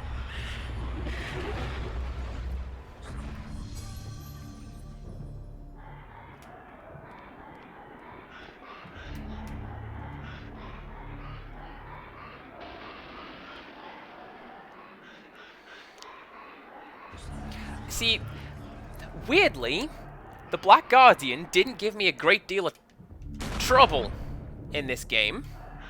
Or at least this run of the game. Because I did the cool thing. Down you go. Amazing. I did the cool guy trick with the Black Guardian.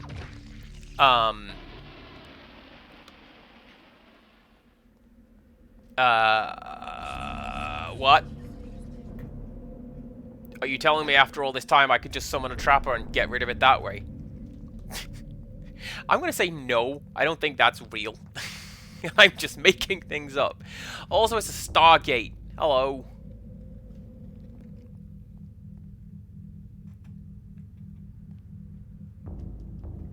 Can I... how I do you? There we go. It would seem as though the array itself serves as a massive circle of power. Each switch around the perimeter of this room corresponds to a focusing tower, where a rune may be scribed. It is... there you go. Once a spell has been scribed, it is magnified by the array. Could this be the Guardian City's weakness? If one could somehow remove the magic from this area...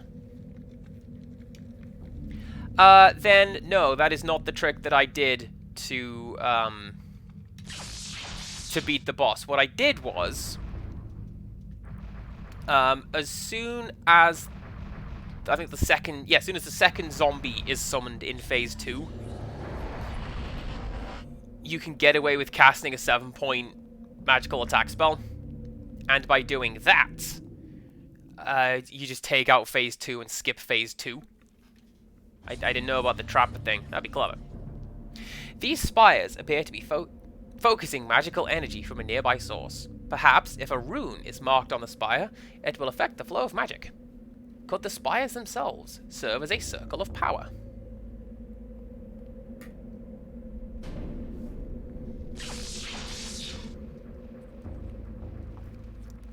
You can do 7-point attacks in every phase. It used to be the case that that was all I would do, because I thought you had to do 7-point attacks, right? Not so.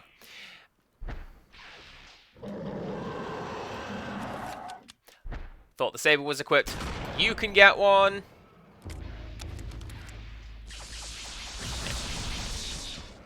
And then you can get one.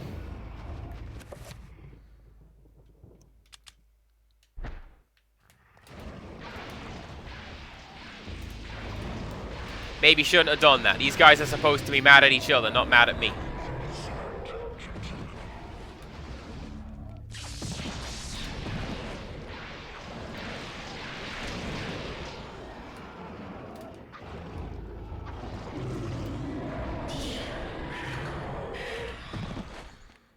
Oh, that's something else that's cool as well. Don't know if anyone is listening with headphones or in a particular stereo setup. The Manta Rock runes were rotating around my head. That's pretty amazing.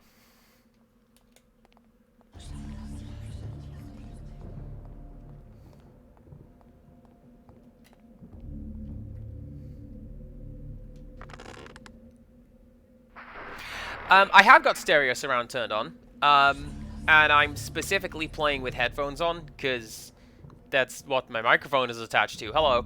And, yeah, that's really cool, actually. Like, I know it's generally a pretty good sign when the credits come up at the start of the game, and it's like, Dolby. Like, ah, yes.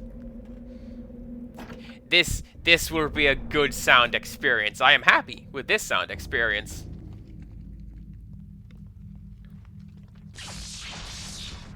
Alright, let's go for part 2.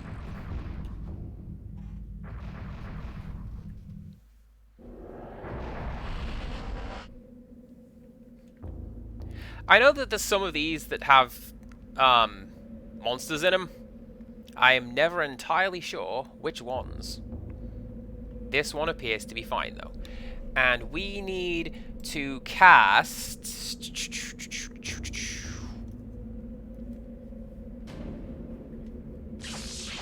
area, because we're dealing with the area right now.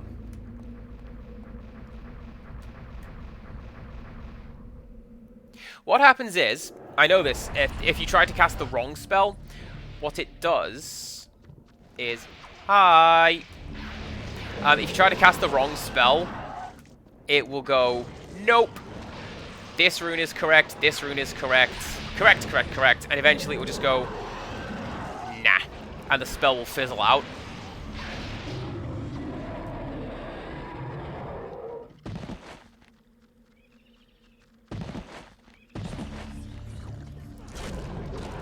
Yeah, see, Doom's got it. It makes the little electric fizzling sound. Shows that something didn't work.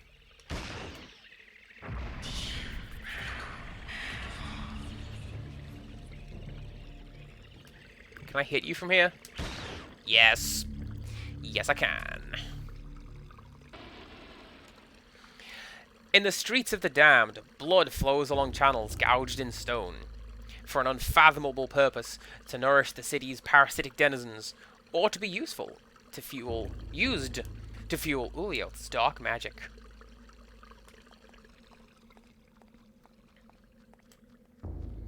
There's another trapper in this room. Do you hear that? I hear that.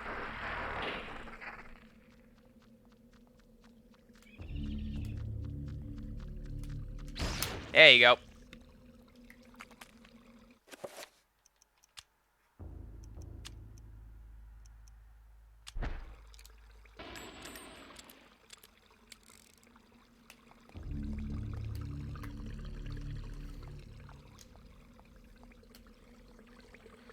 I mean, to be fair, nobody's working today, so there's that.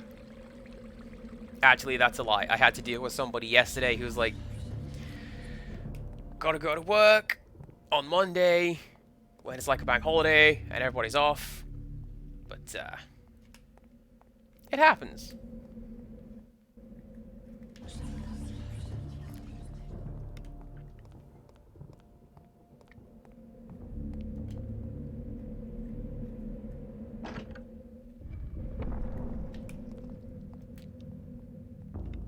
I could potentially go for some night shift work lately.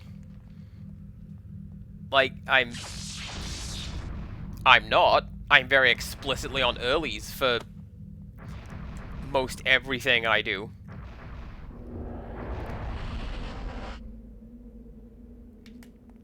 Except for one day this week when I'm on, like, 1 late, which has messed up my streaming timetable for this week. Fancy that! We'll get to that when we do the sign-off. Because that's not like mid-stream talk.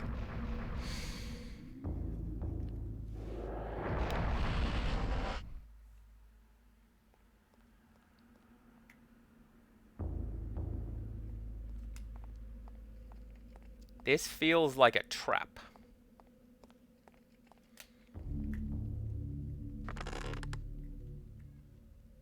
No? Yes! Oh, that's this room! This is the zoo!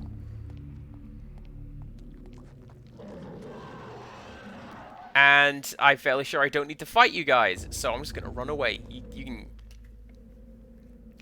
Y'all can hash it out amongst yourselves.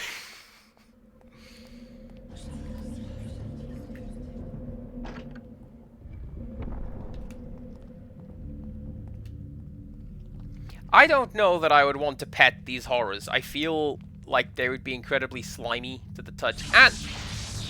And the Zelotath horrors have mouths for eyes, and I'm not a fan of that. That's kinda gross.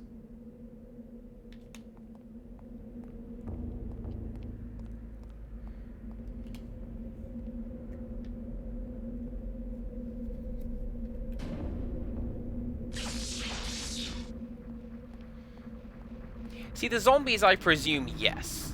Because zombies are like people turned monster. But the horrors and the trap... Well, okay. The horrors, if Slanesh was involved, very yes. Several and all of them at the same time. Otherwise, I don't know. I ain't give it a great deal of thought. Hello, darling. How are you? How's the drive going?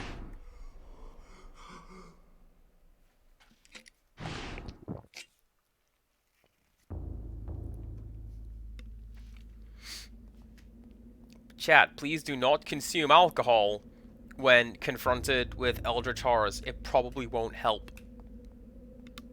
Very few things will help. Game? Game? There you go. Awful. Why awful? I'm very sorry to hear this.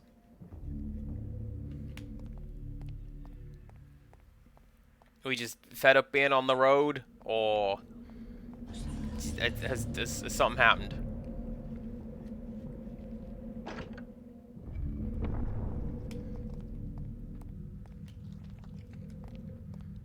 I mean, drinking in general is a good thing. Like, that's why we have the hydrate command. But I feel like you'd need to steady your nerve, or at the very least steady your aim. So you can do stuff like that. Incidentally, this is why I remain quiet when I come to one of these towers, so I can listen for monsters. Now, I'm gonna go with green because we're blue. And generally speaking, you're gonna want to cast green magic.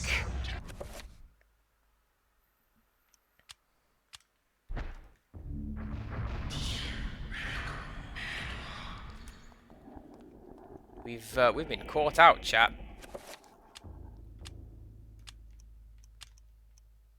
Nope.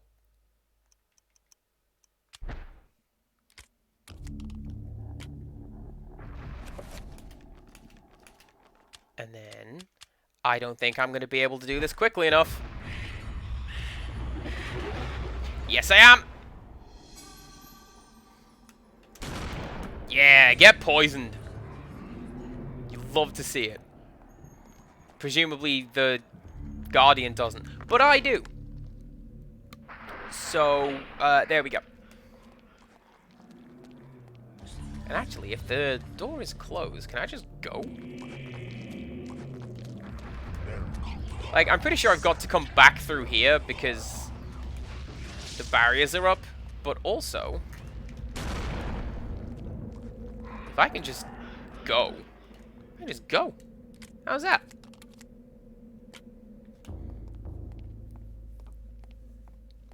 This is something that comes up in the next chapter as well. But we'll get to that. And soon.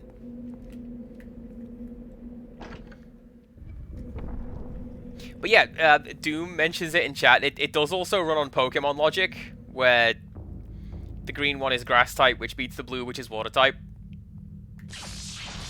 And that beats the red, which is fire type, which in turn beats the grass type. Show and tell today was bread. It was the 4 stages of making fruit juice bread. Yes, thank you. We've done that.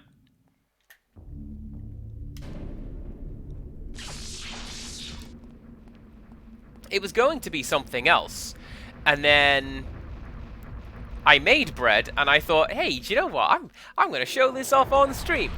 I'm quite proud of it.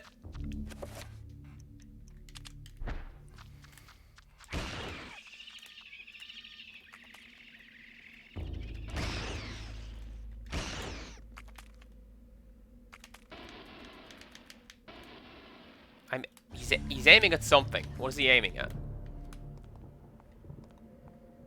Do we reckon there's more? Let's find out. Let's pull the lever first, and then we'll find out.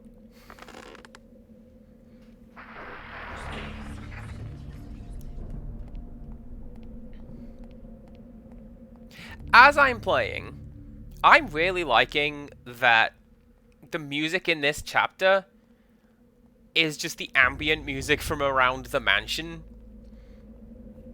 Which is not to say that it's particularly melodious or anything. But, I mean, we're still in the mansion. We're just in the wacky, monstrous basement, you know? So that's why we just get this, like that, this John Carpenter style, just sort of, dung.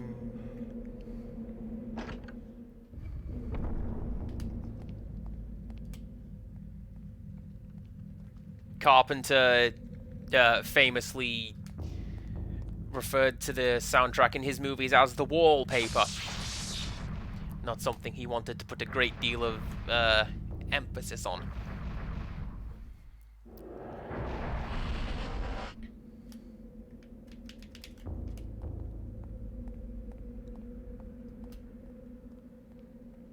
£100 per week for an Eldritch basement. That sounds pretty good. I'd live in an Eldritch basement for £100 a week. Nice. I see. Here's the thing. What utilities are included in that? Do I have to pay for, like, the water and the electrics? What's going on with that?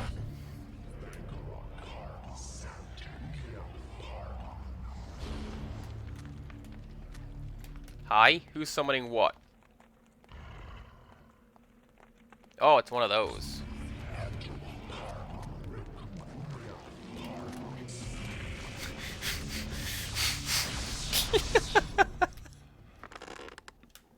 Empirical woodland. You're not wrong, because that's about what I pay in rent. And that's about where I live. It's like you know. Alright, let's get a bit of that. Ooh, get my sanity back as well. I forgot that was as low as it was. Where is the exit? There is the exit. And I need to do...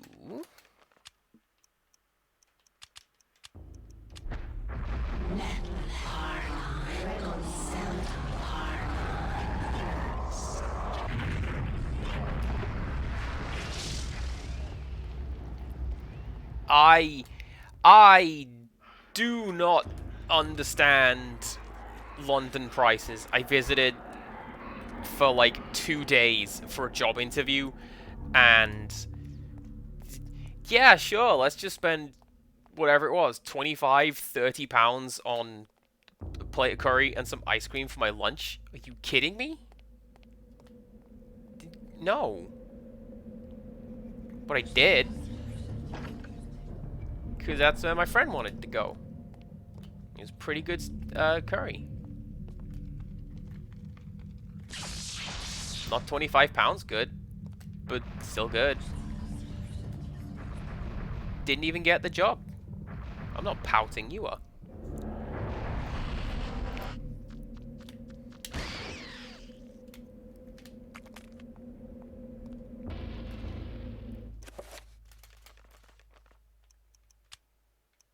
Maybe let's reload.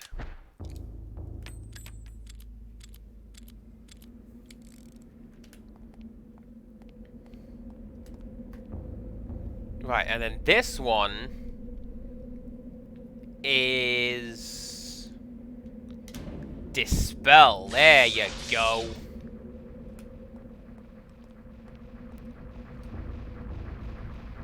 So the job interview I went to was with an airline, and I have a friend who works for the same airline. That's in part how I got in on the interview, and that's what she recommends.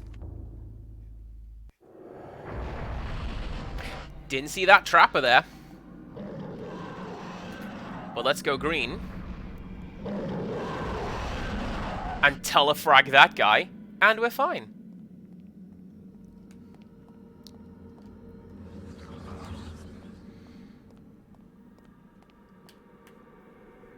Kind of forget where I was going with that. Yeah, no, my friend who works for the airline, she does that. She lives just outside London, and takes a train in, because that is a lot easier and cheaper than living there.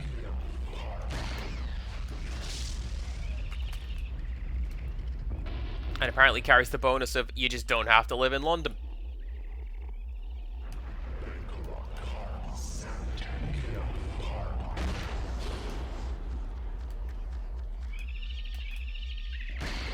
Oh, you're summoning those. Is it you summoning those?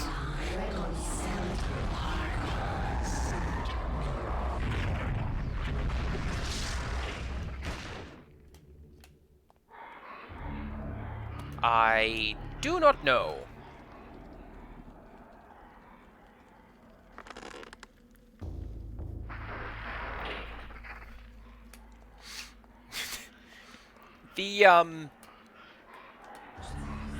The joke that my friend tends to go for is a fate worse than Stoke.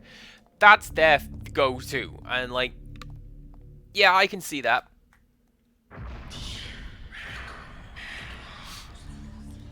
Welcome to the places in England discussion hour.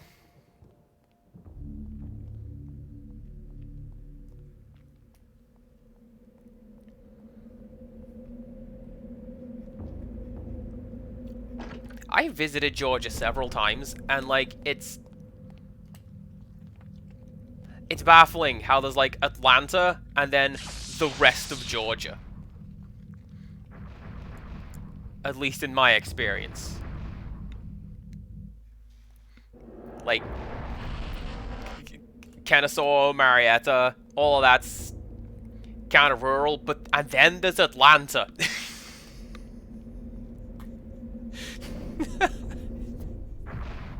Okay. Yes. Yes. This is all Polygon, this is fine.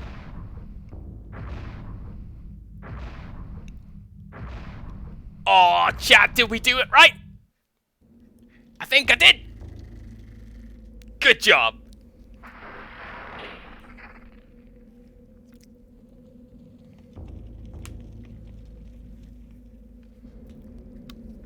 Edward's meddling with the arrays has conjured incredible energies that are now building up inside the city and can't be contained for long. Edward needs to escape the city. Follow me. Come with me. Take my hand.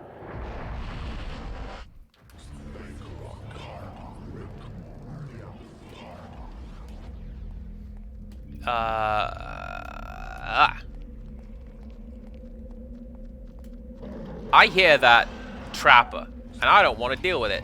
Where are you? There you are. Get out of here. That's not how Sonic 2 goes. Although I'd like it if it did. I do not like how that thing is slowly gaining on me.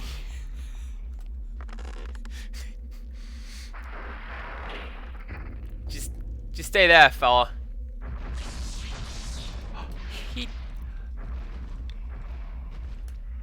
Oh, never mind, never mind.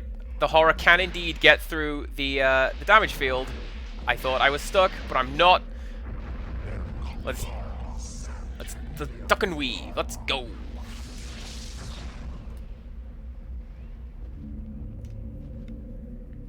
There you go. Did I just go back? I just went back. Let's not do that.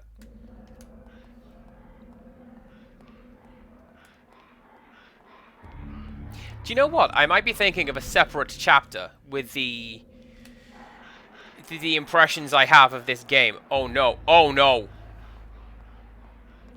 I'm not fighting you. I'm running away.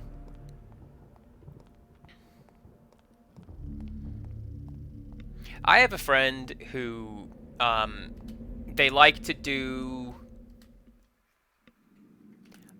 little bit of like tabletop role-playing games, a little bit of just character writing, not for any books or stories or anything, and they tend to come up with they like to find very funny place names. Be like, anyway, our story takes place in Elephant Butt.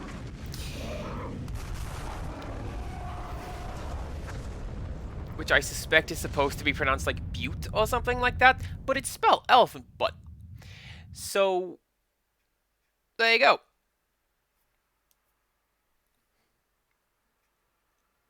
That's not a very nice number. Not as nice as the last one.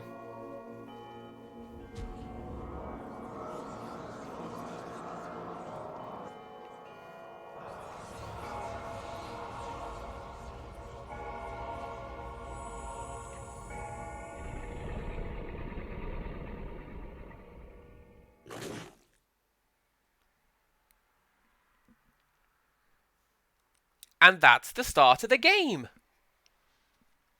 That's how comes it, when Alex came to the Roivas estate, they couldn't identify Edward because he didn't have a head. I am saddened to report the destruction of the Guardian colony at the ruin of Enga. I am not without eyes, servant. I knew of their loss as it happened. It is not a concern of mine. The Guardians were merely tools to forward the greater cause. Think of them as casualties of war. But the balance of power has shifted with their loss. Nonsense! Balance? There has never been balance. If anything, we shall remove all balance. Our plan continues as predicted. I have seen the future, Pius, and it portends a great battle between myself and the great being of matter. Chattur'gha will fall to my superiority. The power of Chattur'gha is useless against me. Of course. As it was meant to be. The gates will be readied, just the same. We shall overcome. Be patient, my servant. Be patient. Half an hour from home.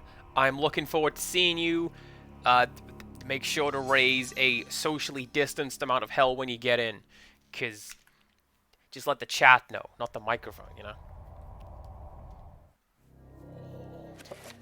A hidden note from Edward. Dear Alex, I left you a small surprise to keep you going when everything seems to go awry. It was my favorite tipple, and there are several barrels of it in the basement. Please help yourself to what you can find. My guess is I won't be needing it. Your loving grandfather, Edward.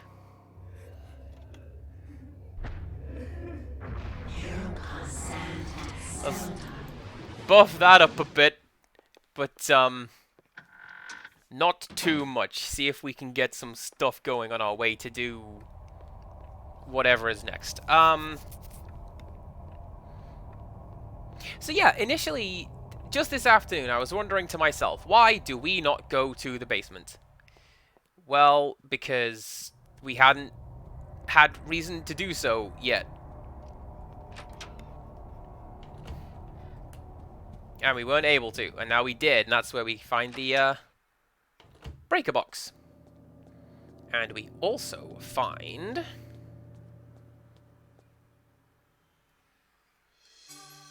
a pickaxe. Of course. That is what we find in the barrels of whiskey. Why would it not be? And then this is what we use to, well, solve a puzzle that we saw right at the start of the game. And we haven't been able to do anything with it yet. But we will. And that is right here. So I've pointed this out before. This area is obviously some sort of hidden thing. And we couldn't get through it before now because we didn't have the pickaxe. And now we do. So let's go.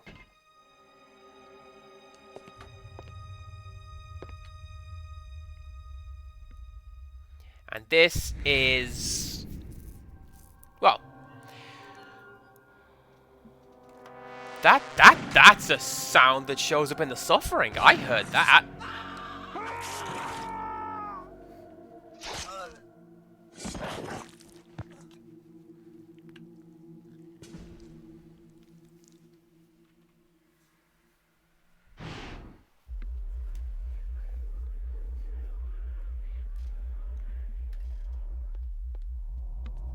And there's something in the middle there. You see that? Let's use...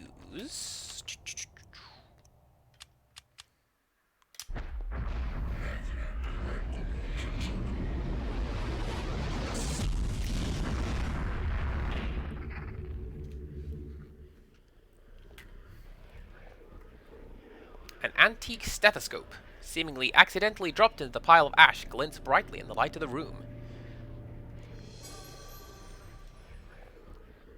That looks like a candlestick, I'll be honest with you. And a scrap of paper. I'm just gonna step out of the room so that I don't have to listen to that creepy...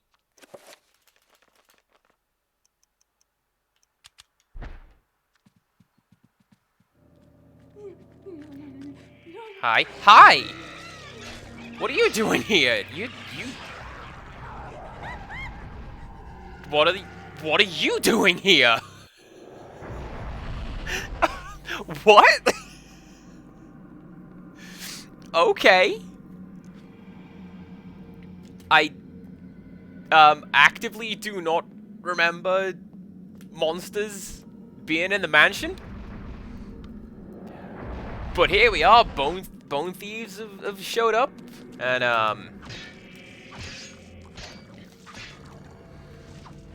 and now we're in the trapper dimension.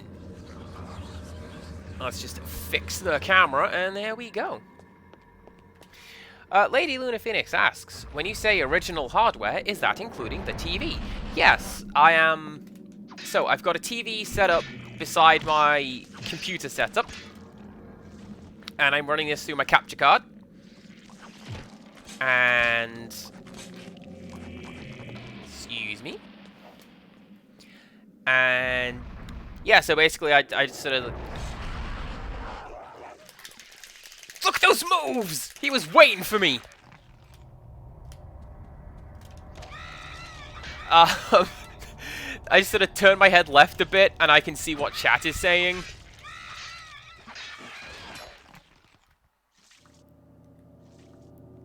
There you go.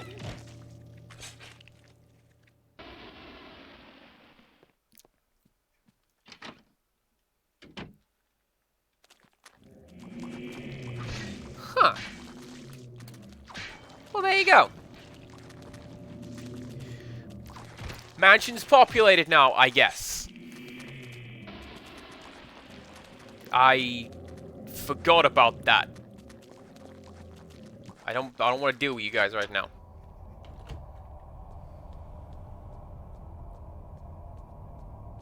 Like, genuinely, I thought that was a sanity effect. Like, oh no, there's monsters now, but they're not actually there. But I guess there are. Now that Alex has the stethoscope, she can easily hear the tumblers inside. To open the safe, the dial should be turned to the right, until they can be heard falling into place, then to the left, and finally to the right. Let's try and open this safe right here.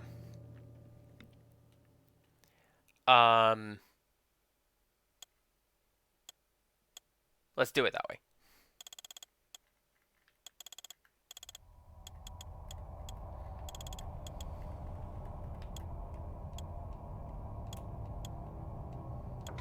Oh, there's one. And then we go this way.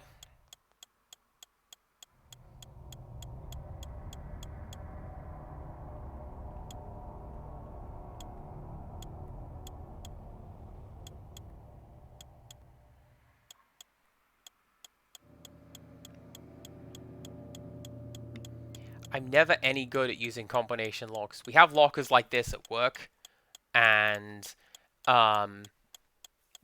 nobody really knows how to use them when they first start working, and there's a knack to it, so I have to open up so many people's lockers.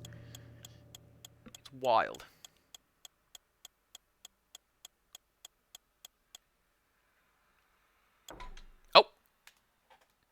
I was gonna say, I've come full circle, because I was on 80 when I started this thing, but there we go.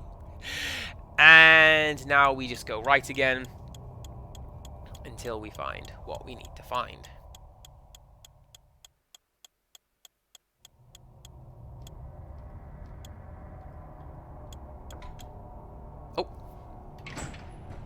Nice. Nice, nice, nice, nice, nice. And we get... oh, a whole bunch of stuff. As the safe's door hinges open... door hinges are one word, aren't they? As the safe's door hinges open, its contents are revealed. Many important items left behind by Edward lie on the shelves inside. We got the essence of Zolototh. And a crankshaft. And a letter from Edward. And a really good David Bowie song.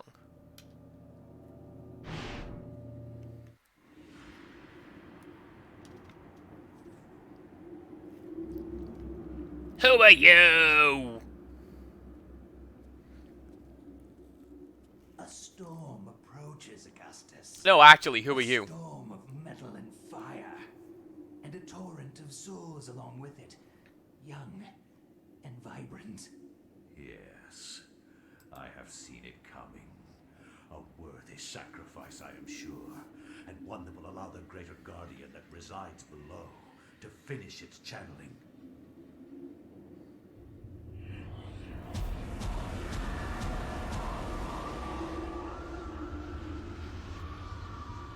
With this sacrifice of souls I make unto thee, Great One, the gate shall be ready to be opened, and your freedom shall be at hand.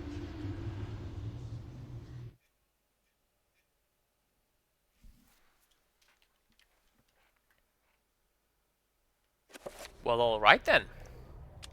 Dear Alexandra, if you are I- reading this what? text, then I am surely dead.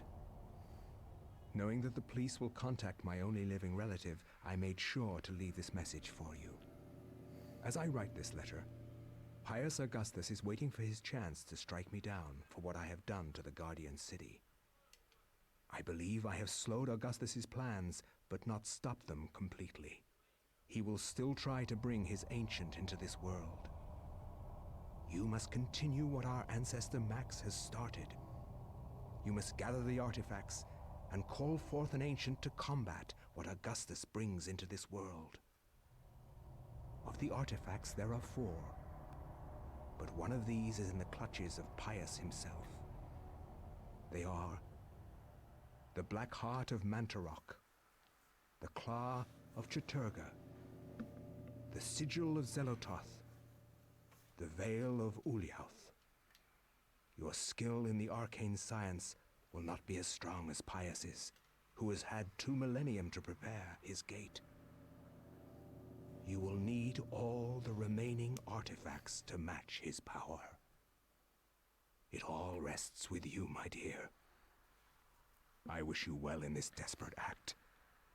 I wish I had more guidance for you, but I am at my wit's end, and I feel I am running out of time. Your loving grandfather, Edward.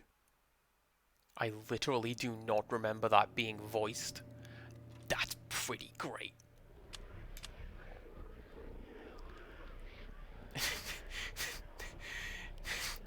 Use this item to read the chapter. Okay. Thank you, game.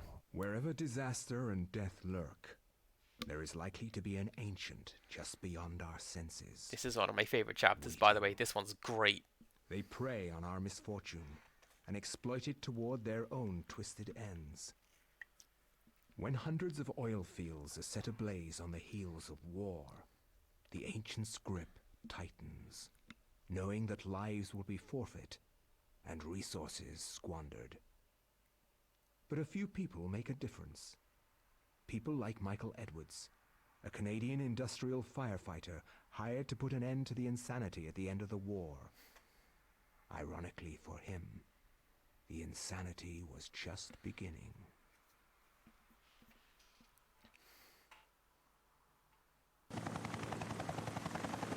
And now we're playing Disaster Day of Crisis.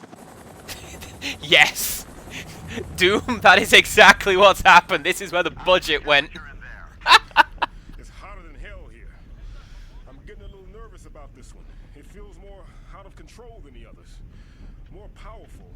I don't know how else to describe it. This is the safest way to blow out these things. You've done this enough to know that. It's It's by the numbers. It's all good. Just relax. The silicone cloth and the water spray are there, so you're probably right. We've got 500 pounds of 80% nitroglycerin-grade dynamite all in place. We're good to go. Edwards, you can pull your team back now. Get your team to a safe distance and we'll try to kill the fire. Sure thing. Coming back now. We're getting a pressure increase at the well cap. It's gonna tear itself apart. Hurry! Get your team out of...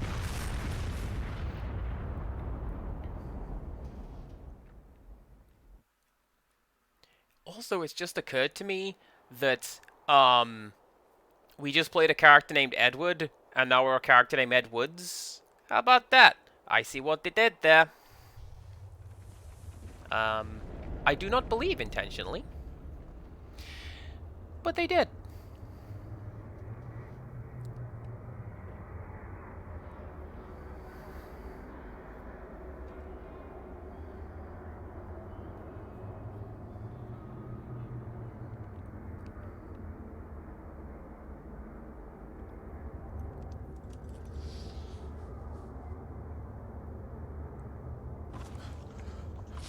What the hell happened? They're all dead. McCormick, Patterson, all gone.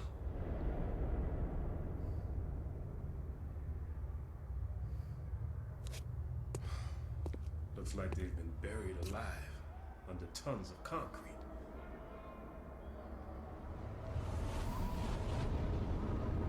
Take this. Guard it well.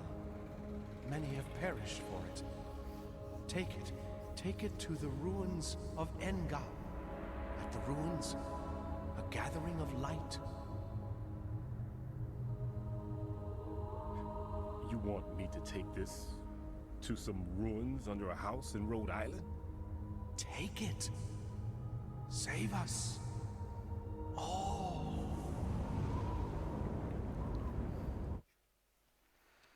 Sensing the danger, Mike protects his hands from the insidious magic by using his coat to carefully pick the artifact from the debris-strewn floor.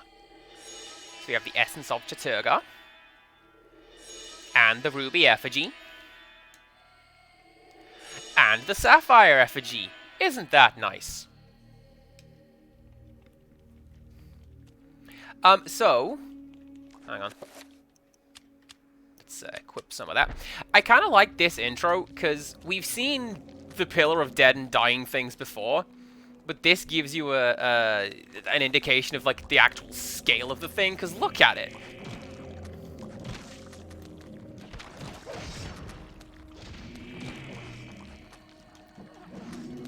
Doom makes a very good point. I should save. I appreciate this may be your first stream. So you'll excuse me from doing a little bit of senseless and shameless self-promotion, but if you go over to the emotes right here, we have this little guy. This is my darling Adelie telling me to save. This is Empirical Woodland, who set up the save command. Maybe I should save. But I can't right now, so there you go. As soon as I can, I will. So this NPC is particularly interesting. Do they count as an NPC if they're dead? I don't know. This character model is particularly interesting, we'll go with. Because this was originally the character we were going to play as in this chapter. You were going to be a soldier in Desert Storm. And essentially you do this as this soldier right here. They didn't, for like political reasons. Good move. But they left the model in here because they'd made it. And then you just get all their stuff. So essentially you're playing as this character, but you don't look like it. A desiccated corpse lies sprawled on the temple floor, dressed in desert combat fatigues. A rifle, pistol, and a variety of ammunition lie about him. The soldier appears to have gone down fighting. Should Mike collect the weapons? Yes! I have never hit yes so hard in this game.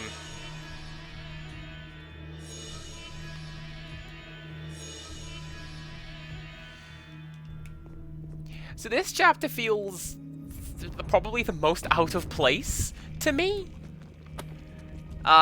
Because, excuse me, fellas. Don't mind me.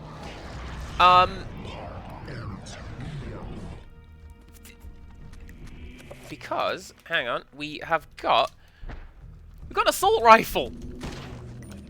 Are you kidding me? Normally, this sort of thing is like the gag weapon in a Silent Hill game. And here we are, just straight up gun. Situated on a waist-high plinth is a gold amulet. Plinth is my mum's favorite word. I don't know why, she just likes the sound of it. Plinth.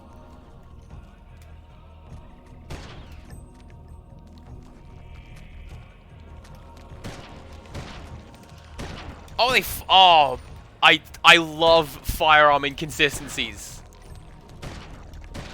I did that in, the first Silent Hill game has that. The gun you have in Silent Hill 1 wasn't manufactured until 8-ish years after the game is set. It's like, that's fine.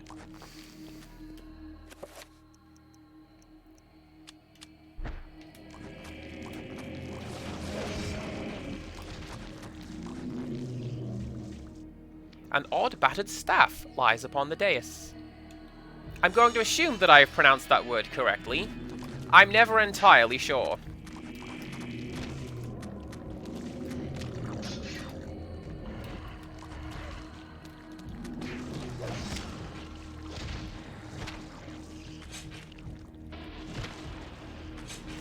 I know that Killer 8 mode is,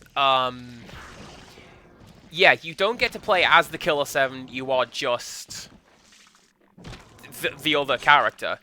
And you die in a single hit, so you need the OP Tommy gun just to keep the enemies off your back.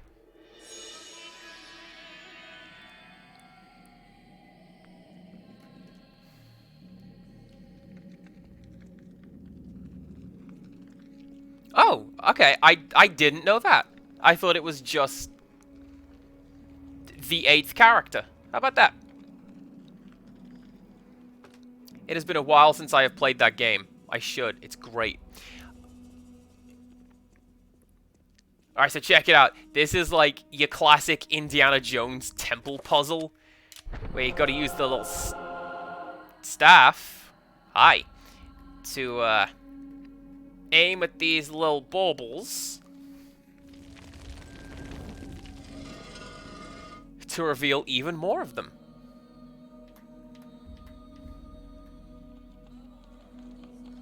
And then one of those. And then if you hit this central one, which is very hard to do in 3D space, there you go!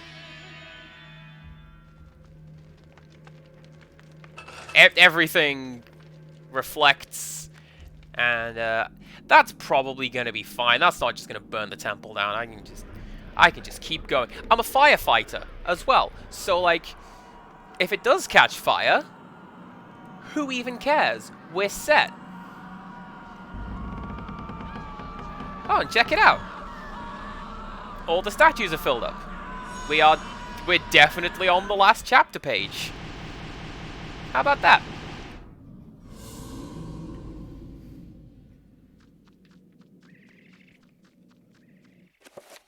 Enchant my flashlight purple, please. Alright, you rogue.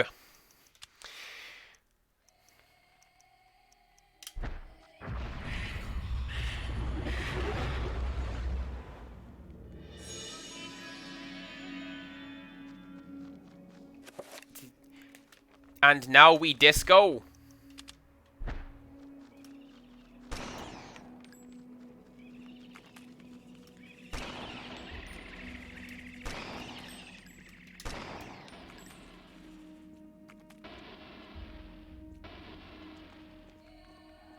Alright, there we go. Does this actually have an effect on the game, or have we just Have we just turned everything purple now? Do I have insanity vision like the monsters do?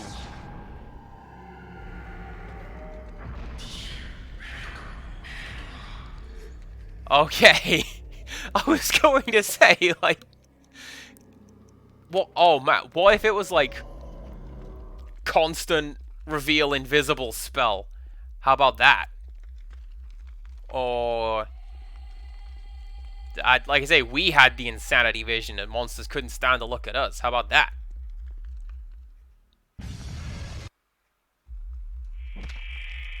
You stop that. Get out of here.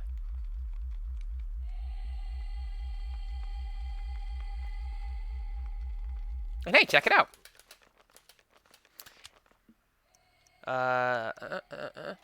How big of a field is that? 5.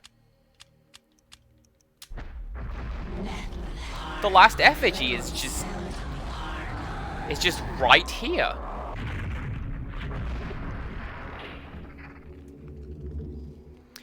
Well, the Enchanted Gladius is something we will get to. So keep that to yourself just for now. But it's like right over here. So it's not going to take us too long.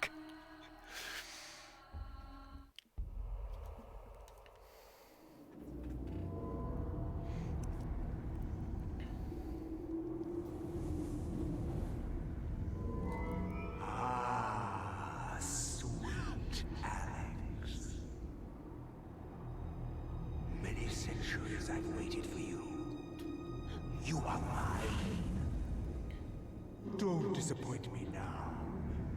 I've waited such a long time, Alex. Never. I know what you are. I've seen what happened. Jen Hale's got such a good voice, by the way. You can try to fight me, but in the end you shall succumb to my desires. My foolish child. You don't even know your own destiny. Get away from me.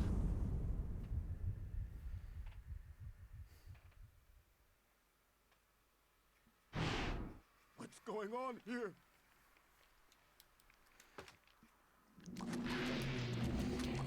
I kind of like that as a thing, like, Alex stops reading the book, and somehow Michael knows this. Like, he just phases out of existence for a bit or something. So yeah, this is one of the most bizarre, elements of this chapter, to me, is, like, Michael is the most combat-capable person in this game. And he's got firearms. He's got a grenade launcher in his backpack there. But we're actually not using it.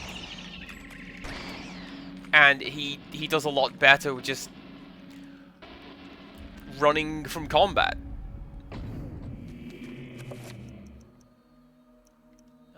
Although, having said that, let's... Actually, there's a point. Is he military trained? Or is he... Thanks. Or is he, like, a firefighter working with the military? Again, an important distinction, I'm sure you'll agree. Anyway. Now, this room, we're gonna need to fight these guys, unfortunately. So, pardon me a moment while we do that.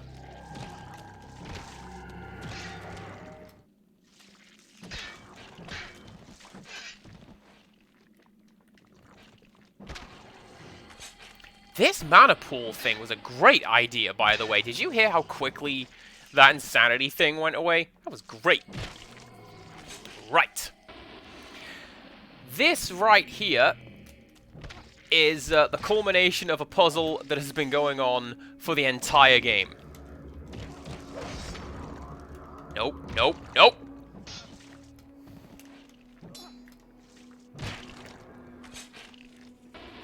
So throughout the game, we have collected these 3 effigies. One for each colour of the ancients that you've been finding. That's not the way it goes. If you use the wrong one, a horror gets summoned. But it's fine. We've got Fire Axe. We're fine.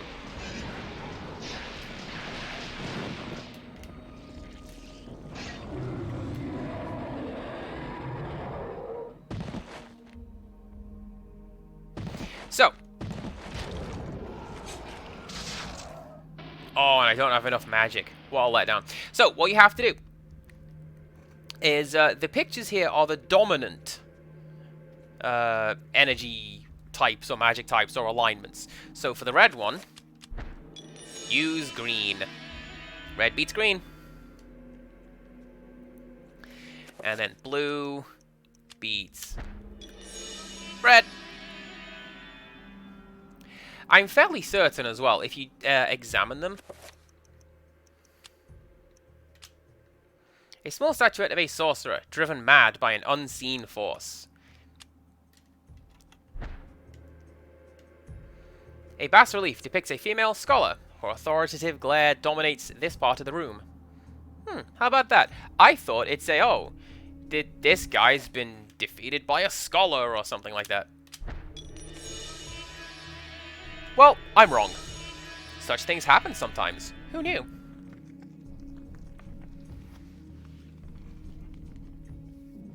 And having done this,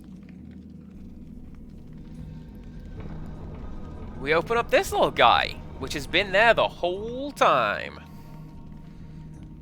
This is a puzzle that wee babby CPC gamer never did with any degree of consistency. And I would always forget that it was there. And I'd forget that I could do that.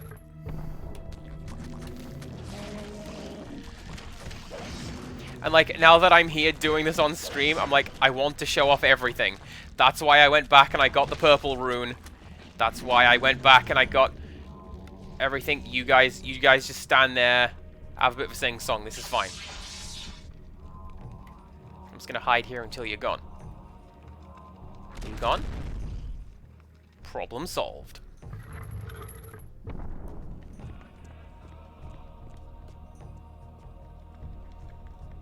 But yeah, like, this is one advantage of playing with notes for chat. To go, don't forget to get this, that, and the other. Cradled on a stone display plinth is an enchanted gladius. Energy rises across its surface, pulsing through the surrounding air. So now we have a magical sword, which we cannot use. Good times. Right. Let's continue on with Michael's chapter. Where we need to go is actually a little unclear, and it's down here. A strange obelisk made from a dark granite-like material. It appears to be blocking the way forward, but the obelisk appears to be impervious to all damage. So you can see that there is a summon creature spell etched into it with a 3-point alignment. So that's what we have to do. Let's summon a trapper.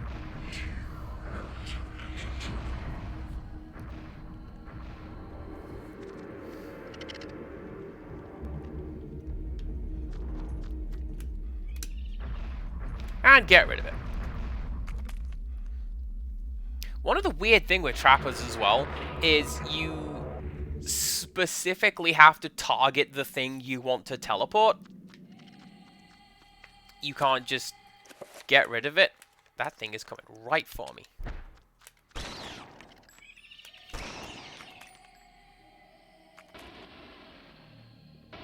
Any more? No? Good. Okay. If you just do the capture move, it doesn't work. You specifically have to be aiming at the thing. And where we found the book before, we've got a scroll now.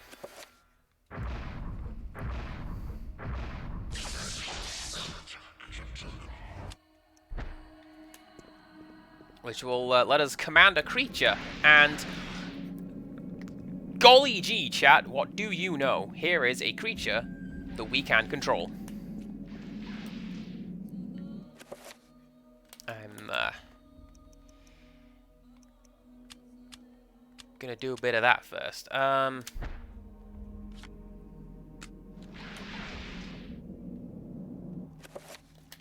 see, here's the thing that tells me that Michael has had at least some degree of basic training. I could not reload an assault rifle. And he is just like, yup, here we go.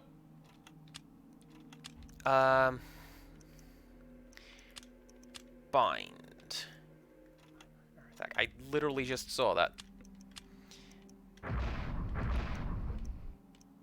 And then our attack is that creepy looking one over there.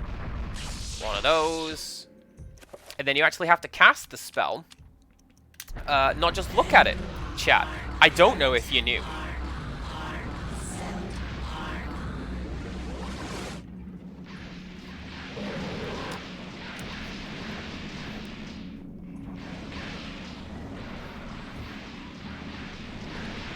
Oh, I'm sure that I could, given time. But, like, if I were, you know, dropped into a hole and suddenly I've got my hands on military hardware, I'm not confident I could aim it with any degree of accuracy. Like, I can point it in the right direction, I'll give you that. But, like, I wouldn't be much cop with it. But this guy... Look at that. That was a straight up Mozambique right there. I'm lying. That was not the Mozambique drill. Close enough, though.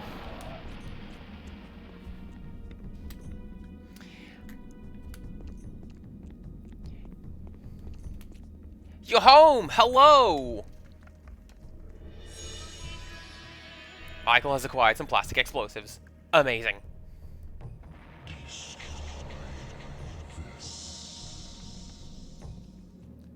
Oh man, the voices are back, chat. You know what they say. Destroy that is what they say. So, we should go do that.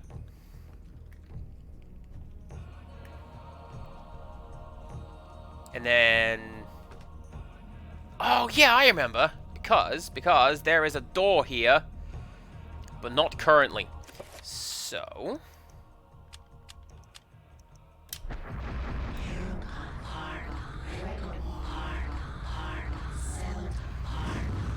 Empirical Woodland, I want you to know I'm giving you the look. Like, through the camera, I'm giving you the look. There is no camera. But I'm giving you the look.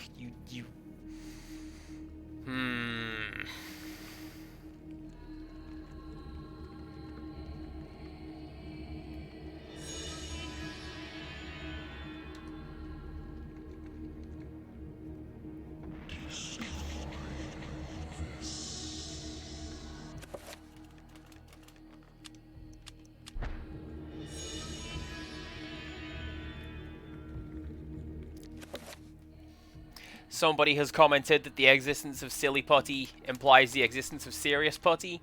That is what C4 is. More a fan of C64, but, you know, that's just me. What do we need? One of those. We need more magic to do one of those. Because I'm fairly sure we can't just run across this damage field. We will die. Did I save? I didn't save, chat, this whole time. Well, now we did. This is why we have the emotes. It is your bedtime. I would say so if you're on night shifts. Thank you very much for stopping in. I hope you will be back. And...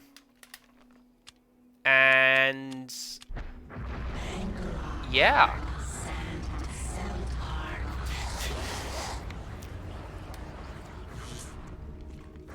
Gonna be honest with you, chat. I nearly went to say goodnight in the same way that I say goodnight to my wife, because it's just reflexive at this point that this is how I say goodnight to someone, and like, nope, that's a her thing. You don't get that.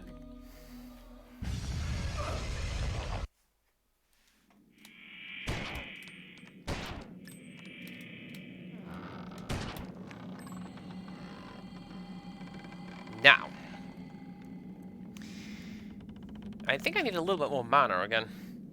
For centuries, evil has been channeled through this pit. Countless souls sacrificed to the darkness. Someone must end this madness. A bomb placed here would be enough to pull the already collapsing city down into oblivion, destroying everything inside.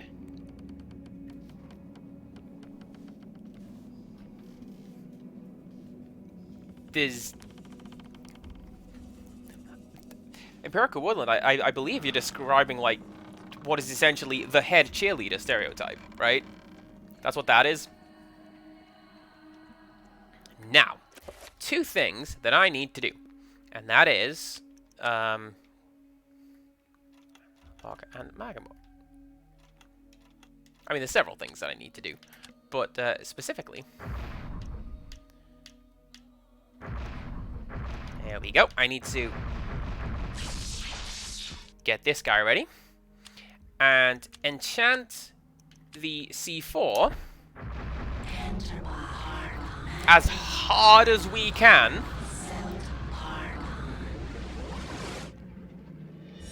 Enchant the C4 as hard as we can with the dominant alignment. And we will also need to re-up our shield. So let's go. We don't have enough magic to re-up our shield. So let's just run around a bit and do that. Can I do that? No, I can't do that.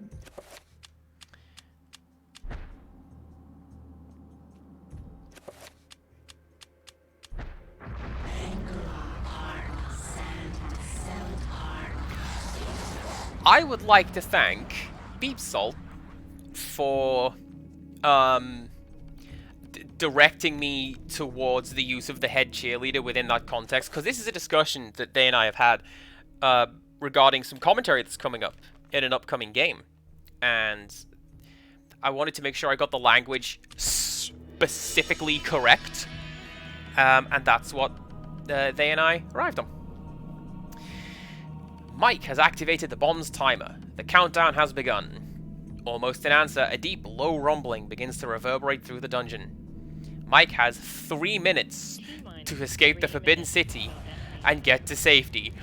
Book it. We gotta run. Can you imagine if I had to re-up my shield and get my mana back now? When I've got that big, imposing red timer over there? Not a fan. Not a fan of you. I'm not a fan of any of this. I'm not dealing with you. Excuse me. And this is something else that it kind of ties into what I was talking about earlier. Michael, he's got all of this combat ability, but he's not using it. He has no real need to a lot of the time. You can just run.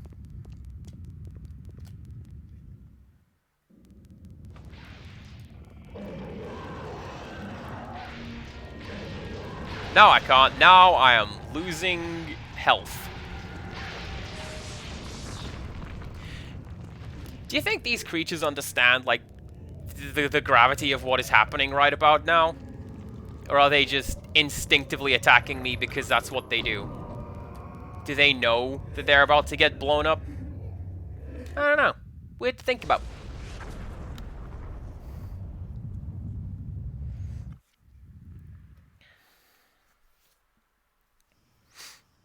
That is also not a funny number. What are you doing, game?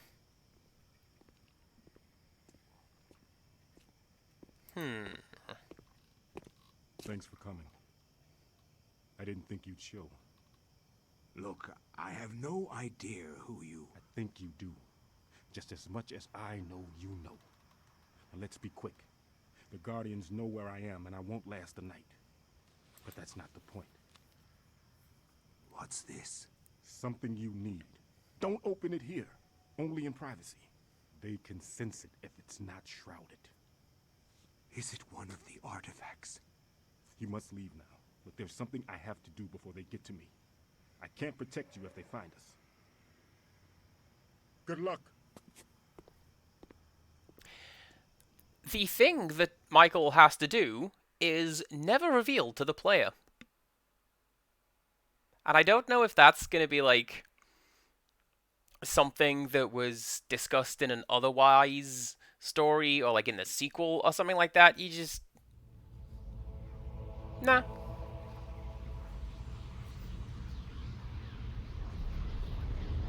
Now as you mention it, the Jaded Mew, he does sound like Garcian.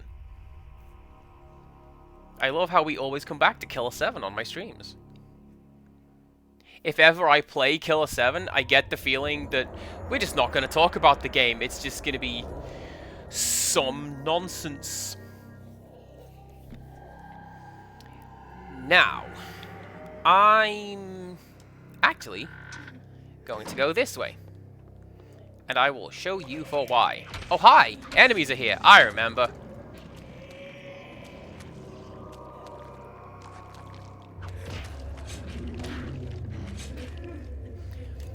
Is that quote just the Coyote's critical kill? Because I will giggle every single time. It's always funny to me. Well, in fairness to Jaded Mew, there is no need to apologize for having to go, because we're about to wrap it up. There's just one thing we have to do. And that is get mugged by zombies. No. That is not correct at all. We have to go this way.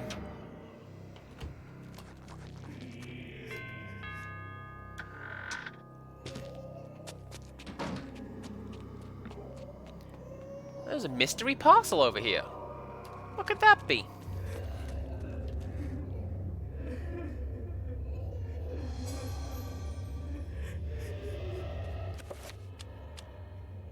A parcel wrapped in plain brown paper. It is not addressed to anyone and appears to have been wrapped in a hurry. There might be something inside. And this is how we get the essence of Chaturga. And the enchanted Gladius.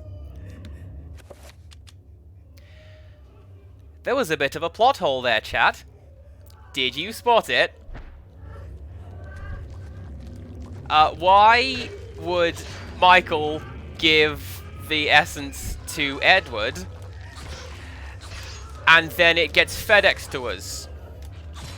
Seriously, who delivered that parcel? Why didn't Ed Roivers have it? Because he had it. He physically had it. It was in his possession. What's going on?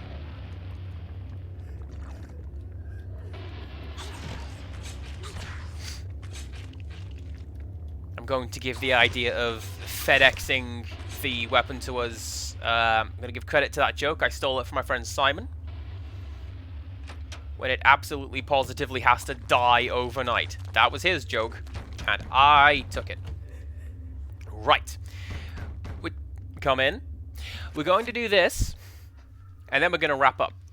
Because, well, we've got a crankshaft. Can we use? There we go. A brass frame mirror is set into the wall. The two mirrors' directions can be adjusted by means of two crankshafts set below it. Curious device. Is it related to the telescope in some way?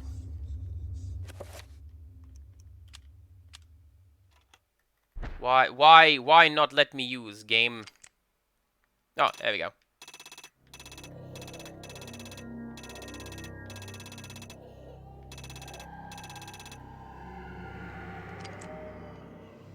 Why is nothing happening to that? I don't know. I feel like it should. A globe, cradled in a wooden frame. Its glossy surface is painted in the likeness of an ancient map.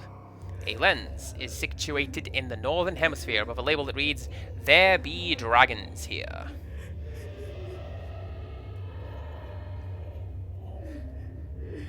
Oh, there you go.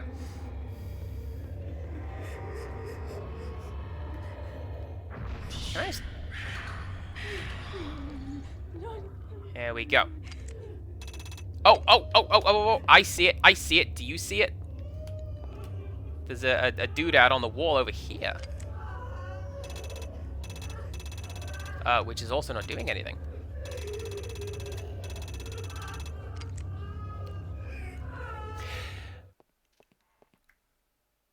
I was going to say, is this part of the sanity that's going on? Because I actually have no idea why these mirrors are not moving.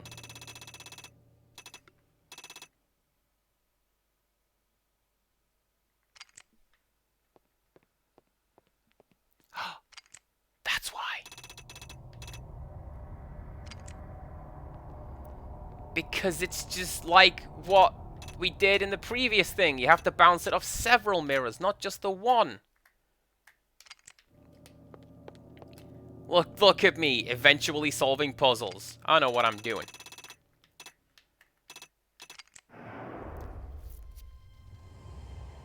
Now, this has opened up a hitherto unseen door in the basement. And I'm going to go and stand next to it, so that, at the very least, I know what I'm doing the next time I come here. Because there's actually one last chapter.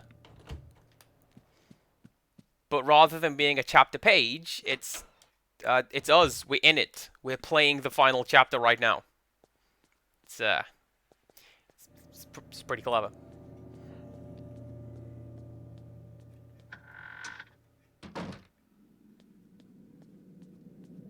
Alright, so I'm going to stand here, so I know what I'm doing.